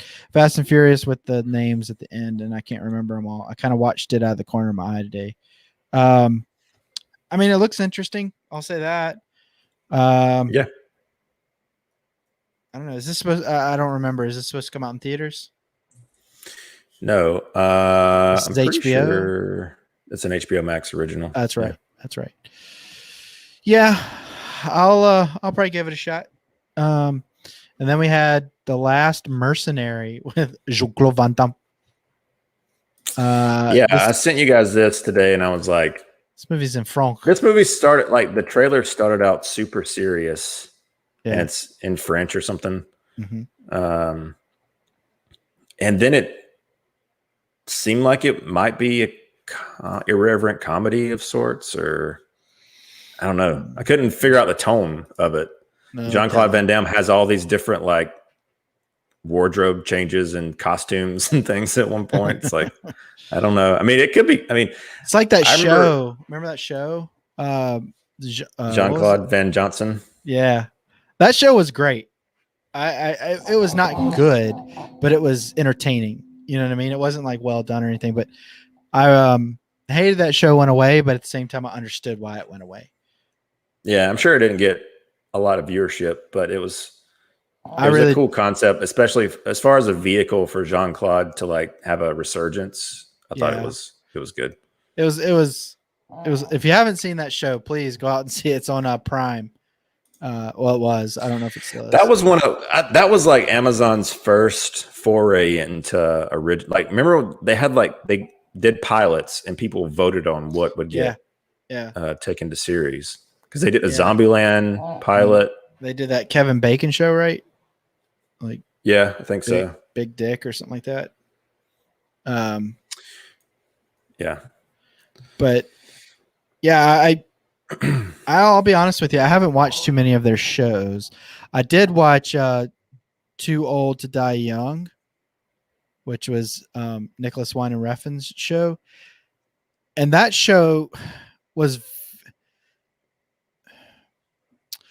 good, but every single episode was an hour and a half long. Yeah. You're watching a movie per episode. It was like it's like 12 or 13 episodes. Yeah, it's long, but man, is it good. It's so good. I mean, it's one of those shows you just can't binge it. Maybe that's why he did it that way, but it breathes. It's got what's his name in it from Whiplash, Scarface. Oh yeah. I'm bad with people's names. I apologize. But anyway, he was in it, and there's tons of people. I mean, it was so well acted and well directed and everything, but it is a gory show, and I absolutely loved it. I will say that. But that's the only two shows I've watched. Looking for that who it is.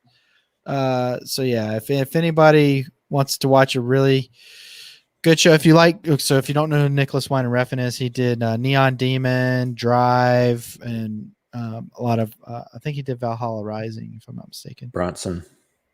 Bronson. That's where he really got his where he really came to life for a lot of people. And that's how he got the doors open for Drive and such. Drive's just one of those movies. It goes down so smooth. It's so good. I bought Bronson just on the fact that he was cast Bane in Dark Knight Rises. I was like, okay. Oh, really? See, I saw it a couple years before that by accident. It was streaming, I think, on Netflix. And I was like, what is this movie? And I watched the trailer, and I was like, nah, this looks interesting. I didn't know who Tom Hardy was. I didn't know any of that stuff.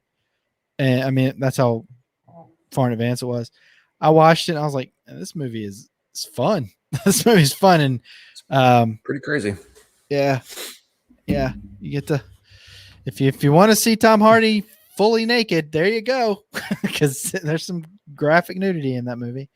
Yeah, I enjoyed that movie, but I really do enjoy Neon Demon's one of those movies that a lot of people just don't watch. It is so good. It is so stylish. I don't know. And Dakota Fanning's sister, Elle Fanning, I think her name is in it. And I was like, wow, she's a good little actress. You know, she's super young, so she's a child to me. But she was really good in that movie. And oh shoot, I always forget her. Jenna Malone. Jenna Malone's in it too, and I always like Jenna Malone. She's pretty good in everything she's in, from what I've seen anyway. So, but yeah, really enjoyed that movie, Neon Demon. I believe it's on Prime as well if you want to see it. So, and I believe Valhalla Rising was him, if I'm not mistaken, and it had Mads Mikkelsen. I want to say that's right, but I can't remember. How did we get on this subject? Just going down Last Mercenary and then talking about Amazon Prime shows for JC. So anyway, so another trailer came out. I did not watch this one. Space Jam: A New Legacy second trailer came out. I watched it with my daughter. Yeah. And well, this is the second trailer for this movie, right? But right. I'm sold for this movie. I mean, I don't know anything about LeBron James. Obviously, when I was a kid, Michael Jordan was the biggest of the biggest deal. Yeah. And so I loved Space Jam and watched all the time. But I have no attachment to LeBron James, but I love Looney Tunes, and I love Luna's, I think I've even mentioned this maybe on the podcast, I'm not sure, but her association with Looney Tunes is Space Jam because it's the only thing that she's seen. But she really loved that first movie. And she's excited for this. I'm excited for the whole just the whole IP. It gives me, for better or for worse, it gives me a Ready Player One vibe, all the IP that they're pulling in. Which could be bad, could be cool depending on, how subtle or how on the nose it is. But I really love the animation. I like that they're doing it. They started off, for sure. They start off with him being in the Toon world, and it's not like Jordan was a human in the Toon world. He's like a Toon in the Toon world, and then they end up coming to either Earth or some realm where he's still human, but they're like this CG type version of the Looney Tunes. So, and the animation looks awesome. As far as adapting them. The thing that gives me a little pause is the voiceover stuff. I think Billy West is doing Bugs, and it doesn't sound like Bugs to me. And some of the other characters don't really sound like those versions that I grew up with, just with these different voice actors doing their voices. But I think it'll be fun. I'm looking forward to it. I mean, I don't have high expectations. I think it's going to be a fun family night, and those are always a welcome addition in my household. So yeah. I mean, hey, for that aspect, great. I have never been able to stomach LeBron James. It doesn't matter. I don't care about his politics or anything. I just think he's an annoying person. He whines a lot. There is a funny video out online right now. So LeBron is notorious for flopping in basketball games. Not that I watch basketball games, but he's notorious for flopping. There's this kid. I don't know. I saw the video. I don't have a TikTok account, but I can't tell you who did it. This kid's says, "This is LeBron James at McDonald's," and he has a tray full of food. He goes and gets his drink. And then he literally just falls on the ground. His food and his drink go everywhere, and he's on the ground. I mean, those McDonald's employees had to be so upset because he just throws his food everywhere. But I actually did that one time on purpose in a Hardee's here in town. They don't care at Hardee's when I was a kid. Yeah, if you lay on the floor of a Hardee's, it's your own fault at that point. So whatever happens to you happens. Well, I mean, I'm not into this, but I'm, it's good that there's family movies out there. I just hope that they don't try to get too political and try to slant it that way, because a lot of these cartoon channels or studios are really starting to push that agenda. So I really hope that's not the case. But I do want to say something. I didn't, something I watched, but it's not something that I told you about or anything. Ghostbusters is really pushing their advertising for the new movie Afterlife. And they have a channel on YouTube now. And they put up the first like season and a half, maybe season and 3/4 of the real Ghostbusters, the cartoons. And I used to love that show when I was a kid. And as I'm listening to the first, I watched maybe 2 episodes the other day. And I was watching them and I was like, man, that guy sounds just like Garfield that plays Bill Murray's character. And and I was like, man. So I went and looked it up, and sure enough, it was the guy that played Garfield. Well, Bill Murray played Garfield. Well, that's the funny thing. I looked it up and I said, well, okay. I noticed down the road, Dave Coulier takes over the voice of said character. So Peter Venkman. So anyway, it was said that Bill Murray said, I don't want to sound like Garfield. So I was like, what? Then you went and played Garfield like a decade or so later. So anyway, I just thought it was funny, but that show was just so much fun. They really moved around what Ghostbusters was, made Slimer like their pet kind of to a certain degree, and changed the look of the characters. And I read up on some of that, why they changed the look of the characters. They didn't have the rights to the characters. So, yeah. So anyway,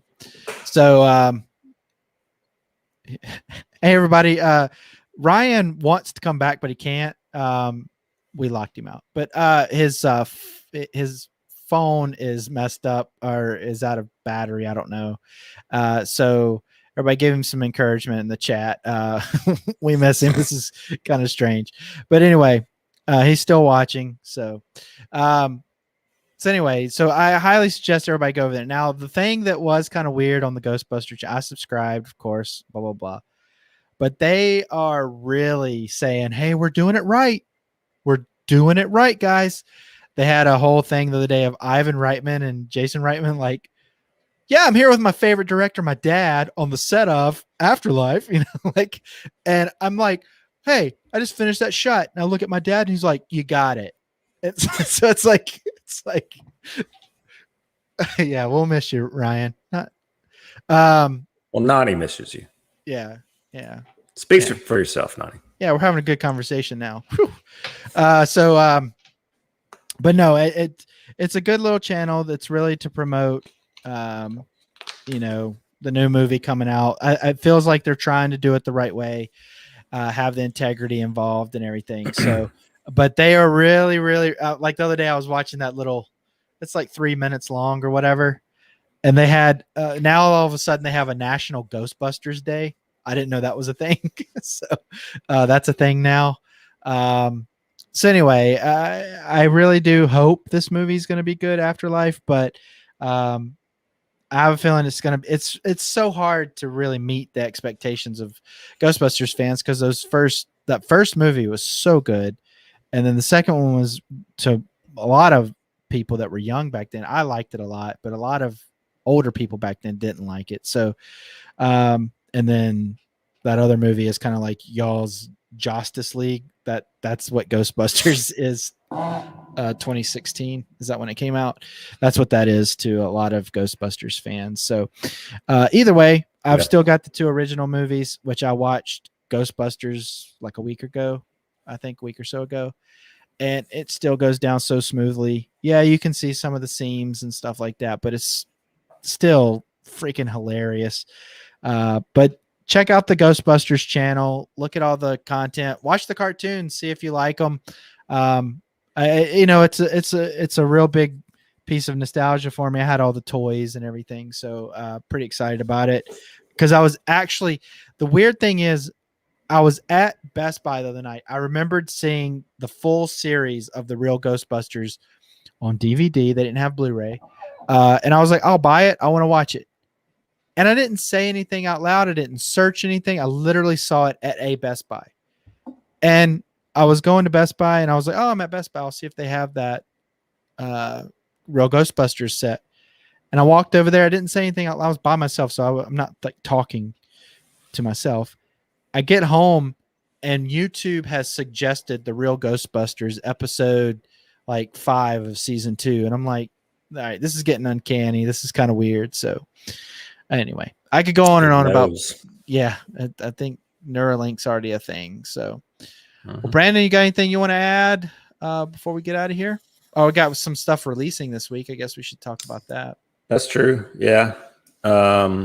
Yeah. I mean, I actually watched quite a few things this week, but I can save it to next week, depending on how this week goes. Because you never know. Oh, you watched Bill and Ted? Well, I mean, if we want to talk about it. Yeah, let's talk about it. Yeah, I haven't been able to talk about it with anybody. Yeah? I watched it. I watched it on the plane, actually, yesterday. Okay. Now, were you? I can't remember. You weren't really a fan of the first two. Tangential. Like I've seen the first two. They're spotty as far as my memory of them. Yeah. But enjoyed them, but just wasn't something that I watched, more than 1 or 2 times when I was younger. Sure. So yeah, I went in this having not seen them in forever, kind of knowing or remembering the storylines, but I enjoyed it. It was serviceable. It was cool seeing them as those characters, even though it's hard watching Keanu without a beard. I thought Alex Winter looked pretty good, much better than Keanu. But and especially when like Keanu has to run now, it's hard watching him run. He's got this like limp. If you watch him in the John Wick movies. Yeah. But no, I thought it was cool. And then the daughter element, like it was kind of a tale of two halves. Like they both had, it was like half Bill and Ted movie and half their daughter's movie. Yeah. It felt like they were trying to pass the baton like so many movies do nowadays. And it's getting kind of old because everybody's doing the same thing. It's a female's taking over a male role. I get it. But it's just kind of, it's just kind of getting to where it's predictable. Is all I'm saying. I don't care about the female male thing, but it's just so predictable. But I thought Weaver, what's her name? Sigourney Weaver. Not Sigourney Weaver. No, the blonde girl in this movie. She's in a lot of stuff. Oh shoot. Anyway, she's weaving. It's something weaving. Yeah. She was pretty good, but the Samara, other, it's like Samara, Samara Weaving. Yeah, she's Hugo Weaving's. Now it's trendy. It is. That's the thing though. Hollywood latches. It's a trope at this point. Yeah, it's a trope. They fall over themselves. Everybody gets the same idea at the same time. But yeah, the other girl I just didn't like. I don't know her. I'm not familiar with her. I haven't seen anything that she's in. She looked like Timothy Chalamet. That's who wasn't she from that show on Netflix about the she had an autistic brother in the show? Wasn't she from that? Is she? I'm Atypical. Yeah, Atypical. She is from that show. Yeah, okay, Bridget. I've seen her before. Bridget Lundy Payne. I'm not saying she's bad. What I'm saying is she did a good impression. She was trying to be Ted. Like but you could the tell. Character was annoying. She didn't do a bad job. The character was annoying to me. And that she was trying to be Ted more than Ted. Keanu. Yeah. And Kristen Shaw, I can only take her in small doses. I did think the Dave Grohl bit was somewhat funny. Pretty brief. Very brief. Very brief. But what'd you think about the robot? Beck Bennett was the robot. It was funny. I mean, I didn't feel one way or the other about it. I thought it was a funny evolution of that character. But I more than anything, I just enjoyed the time. I'm a sucker for like time hopping type stuff and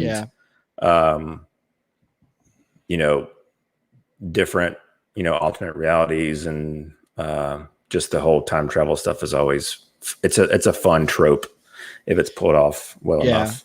Well, the thing that was kind of hard for me, like the whole daughter thing, whatnot, it wasn't only their daughter, it was Rufus's daughter too. And it was like, come on, not everybody can have their daughter replace them. It's just like, get a new idea, please get a new idea. And that's where it kind of lost me a little bit. Now I will say this, I went and saw this in the theaters. I loved the fact that Bill and Ted were making a third movie, you know, like the kid Cuddy or whatever it was. I think the only thing I thought was the guy that played Louis Armstrong was annoying to me. I didn't really believe he seemed more like what I would assume Louis Armstrong would be like in a little bit of a comical way. Yeah. The guy that played Jimi Hendrix was not Jimi Hendrix. Jimi Hendrix.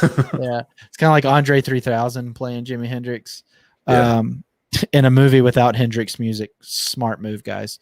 But yeah, I mean, the wife angle and all that stuff, having them as family men and whatnot, still trying to live this dream where they save the world with the Wild Stallions music, but then they didn't save the world. Now they're just like every other rock star that falls off or whatever the case is. They just live in a cul-de-sac. And I don't know. It was fun for what it was. It was great to see it that it made it to theater. I don't know that it would have made it to theaters if it weren't for COVID. I think it was one of those things trying to coax people out. I think it would have ended up being a streamer for sure. But I'm looking to buy this one when it gets down in price a little bit. I'm not going to buy it just yet. So I'm glad you saw it though. I watched that, and then also I think you've seen this movie. I watched The Art of Self-Defense. Yeah, I've seen that. What'd you think of that movie? I liked it. I thought it was. I wasn't expecting what it was. Yeah, I thought it was going to be more like I figured it would be like dark humor, black comedy type thing, but it was a lot more serious and stylized indie low budget movie than I guess I expected it. Not really funny. Yeah. They advertised it as a dark comedy. They did. Yeah. Kind of like a Foot Fist Way, but a little less cheery. Yeah. But I enjoyed it. I mean, I thought that it was kind of, I don't know, it's hard to put a finger on it. I had to watch it in two. Like I watched it on the plane ride to Austin, then I fell asleep, but I could kind of hear it. I was like in and out of sleep. Right. The last half of it. And then I finished it on the way back. But I don't know. I don't know if I just the ending. I really love the ending to it. I don't know if I had something totally different in mind, but I don't know what it was. But I watched this on Hulu a while back, quite a few months back, and I just remember thinking it felt desperate for some of the plot lines, and I don't know. Some of it was good. Some of it was just not good. What's his name? What's the lead actor's name? I always forget his name. Jesse Eisenberg. Yeah. I'm not the biggest fan of him. I think he's more annoying than he is anything. But I don't know. Maybe I just thought this was going to be something totally different when I sat down in the mood for that, when I made the time to sit down for it. Because I literally was like, oh, okay, I'm going to, grab some dinner and watch this movie or whatever it was. And I was excited to see it because it looked like it was right up my alley. And it just kind of disappointed me in that regard. But there were some good parts in it. So I don't want to give it away. It might still be on Hulu for all I know. I don't know. It was on there for a long time. It is. So, okay. If you pay attention to the graphic, it says streaming on Hulu. Okay. Fantastic. So stream, or you can just go buy a plane ticket and watch it. That's true. Yeah. It's also streaming on Delta. Yeah. So there you go. So we got some movies coming out this week. We've got Infinite which this is a Mark Wahlberg movie. I keep seeing the trailers for this on Paramount. We also have In the Heights. This is that Lin-Manuel, whatever his name is. Lin-Manuel Miranda. Sure, why not? And Peter Rabbit 2. I will say You can tell Al is a big fan. I'm more interested in Peter Rabbit 2 than I am any of the others on this list. I will say Infinite looks like it's got good production value. I'll say that. Looks like a bigger movie than most of the other streaming movies. It's Antoine Fuqua directing. And it was a surprise to them that it was coming to Paramount Plus and not theaters. I saw that last week that they were like, that makes sense. Yeah. I thought it was something just to push Paramount. Well, on their end, yeah, it is, but it's not. That wasn't the idea from the beginning. Yeah, I have no interest whatsoever to see In the Heights. It's a musical. I'm done. I don't care about Hamilton. I don't care about any of it. It's just not my thing. I couldn't care less. I'm not a big musical guy either, except for there are a few. Like I really enjoyed The Greatest Showman. Yeah. Weirdly, because I didn't expect to. And some of the older like Disney musical animated stuff I enjoy. Animated I can handle. I can't handle real people singing. I just can't. I don't care about. I just lose interest in the characters immediately as soon as they start singing, and I don't know why, but it's just who I am. I can't help it. Yeah, but I doubt I'll watch this one. Although I did like his music in Moana, but again, animated. So yeah, I mean, there's that. I don't know. Whatever. Oprah's pushing it, so I'm definitely not going to watch it. Oprah. In theaters. So the Peter Rabbit 2, that was Peter Rabbit's right up there with Paddington. In my opinion. I never saw the first one. It's pretty darn good. This one looks like it's got some moments. I hope it's just as good as that was supposed to come out last year. Yeah. That continued to get kicked down the road. No. I will say I was back home a couple weeks ago and watching my niece's recital and my nephew's birthday party, and this trailer came on, and everybody in my family got pumped. Like the kids, the parents, everybody was like, "Oh, there's another Peter Rabbit coming up." So they were jazzed about this movie. So I'm guessing this will be a big one for families. So I don't know that I would go see it in theaters. As you would expect. Yeah. But I do hope that a lot of families get out there and see it. So good to see they're putting movies in theaters exclusively. That's really good. So, yeah. So, indeed. If I had to suggest one, I don't know. I guess if you're into musicals, it seems there's a lot of hype behind In the Heights. That's your thing, then probably something to check out. Infinite, I've already heard some of the buzz. It's kind of like not great thus far. But it's on Paramount Plus. If you have that, it could be one of those like, serviceable Netflix type movies that, that comes and goes, and that you're like, yeah, that was a decent Friday night movie or whatever. Could fall into that realm. I've heard it. I listened to somebody today talking about it, and they said it was just like, good popcorn fare. What musical? Now, when you watch a musical like a Broadway musical, does that make a difference? I've seen West Side Story live. I actually like West Side Story. I don't know why. I think because I had to study it as a younger kid, like a younger kid, like I'm a kid. Like I had to study it in high school for literature class. So let's see. Wicked. Yeah, I don't think I would go see that. It's good. They're making a movie of it, so you can see that too. Yeah, sounds exciting. I don't mean to be such a curmudgeon. I really don't. I don't know why. But as soon as they start singing, I hate everybody in the movie. I hate them. Everyone loves West Side Story. It's a classic. That's right. I actually own it on Blu-ray. It's one of those movies that I'm excited for Spielberg's version of it. I will watch that one. I can't say that I'm excited about that. I have a feeling it's going to be like just indulge way too much and stupid. And they're probably going to change the songs up and stuff like that. I don't know. Just the original is really good. I don't have a lot of fondness for the original, so. But no, I mean, I also wasn't raised on musicals except for like the animated musicals. But I can watch a cartoon sing all day long. So I'm skeptical about it, but I'll see it is what I think there we go. Mm-hmm. Yeah, I don't know. I mean, I'll probably take a peek at it, but I'll have to see it for free.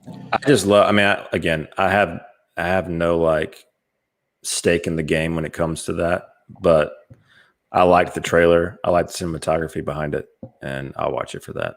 I just, Spielberg, it's at least going to be well made. Yeah, so. If he actually directs it. So he's kind of like Hans Zimmer. He's got the understudies that he lets go out and do like the most of the directing nowadays. So we'll see. But I mean, I just hope this is the thing.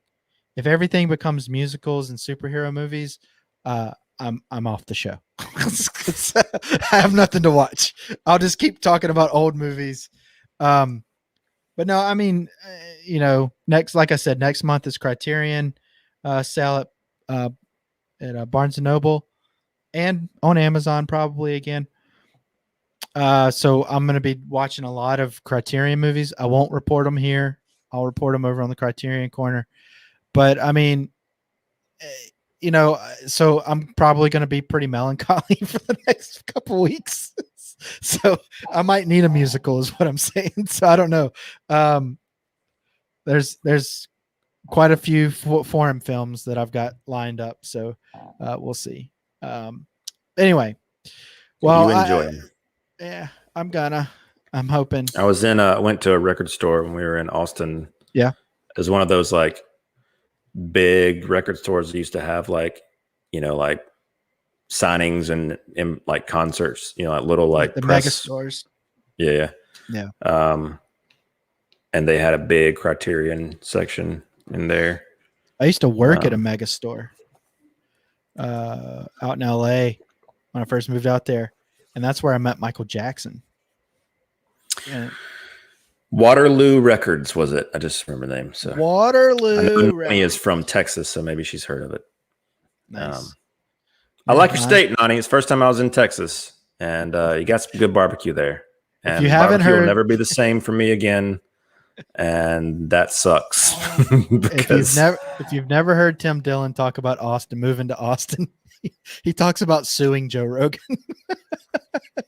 Yeah, he's crazy.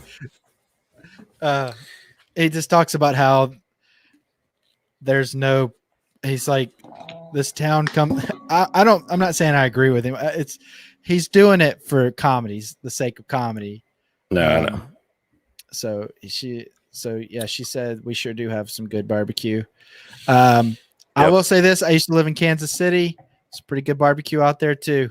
And Texas does have some good barbecue, but Kansas City and Tennessee has good barbecues. Alabama. Now I'm from Alabama, and there are parts of Alabama that have good, and everybody's barbecue tastes different. Like there's sweet barbecue, there's more vinegar-based barbecue, there, all this stuff. So what was it that you had out there? A lot of brisket. Okay. We hit up 3 different barbecue places. We didn't do Franklin's. That's like the most like popular one. After, but yeah, it's like a 4-hour wait on that. So we're nope. No, thank you. We had Terry Black's, which is also renowned. We did Cooper's downtown, and then we did the La Barbecue, which is over in La Holly area. But yeah, so we risked missing our flight to get barbecue one more time before we left. So here's the question to make you loved and hated at the same time. Which was your favorite? It's the toss up between Brandon Terry drops Blacks. off the show. It's a toss up between Terry Blacks and La Barbecue. And again, I'm sure there are others out there that's good or better, but those are the ones that we had. And they're pretty different, but man, it's like,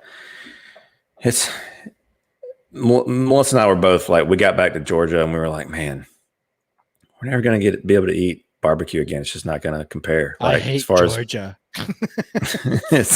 And we like barbecue. We eat barbecue a lot. Yeah, you got that place. Melissa used to work at a barbecue place here locally. Yeah. And it's good barbecue, but it's not that good. It's not Texas good. Well, it's like the pizza in New York and the bagels in New York. They say that the bagels in New York are different because of the water that they have in New York. Cascade Mountains or something. Yeah. So it's like, I mean, there's no telling why, but there's some people out there that are very serious about their barbecue making. So I will say that. Go ahead. I don't know what the secret is. I'm sure they have something that they do differently that makes it. I mean, they have to. It's great. And then also Tex-Mex is also really good, obviously. It's just like when I, living on the West Coast, I mean, you're never going to have Mexican food that good anywhere. Not to my opinion. I've never had Mexican food that good, because it was so authentic out there. And I'm sure you get it pretty authentic in Texas, but I'm just all around the border. It's so freaking good. Like the fish tacos in LA. I mean, there's no point in even touching them anywhere else, So it's just, I totally get it. Didn't have any smoky salsa, but that sounds delicious. I'll have to next time I'm out there. And fava beans. And I am going back. So you hooked me. Texas.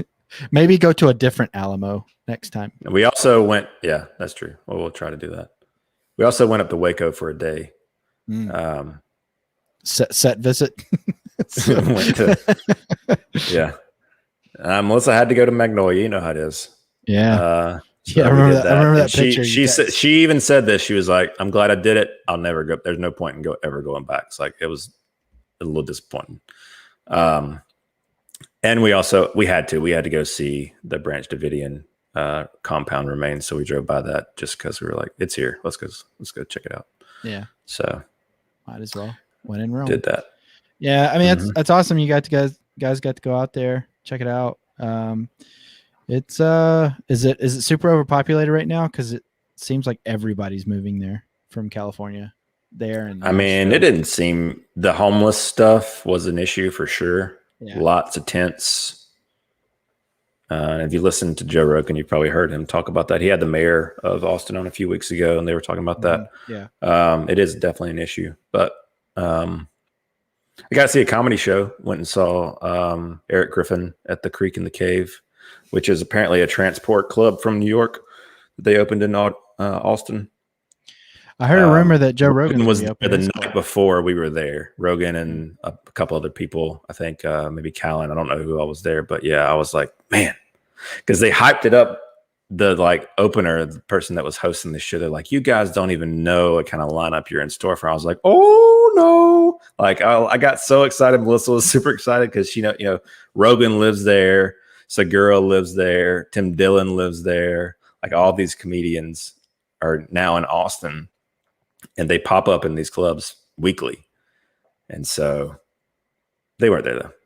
Yeah, that's how it was out in LA all the time. Yeah, so it's I'm sure that everybody will eventually migrate back to California. I just have a feeling they're not going to stay in Texas, but I think Rogan will. He seems like he's pretty at home there with Segura. I could see moving back.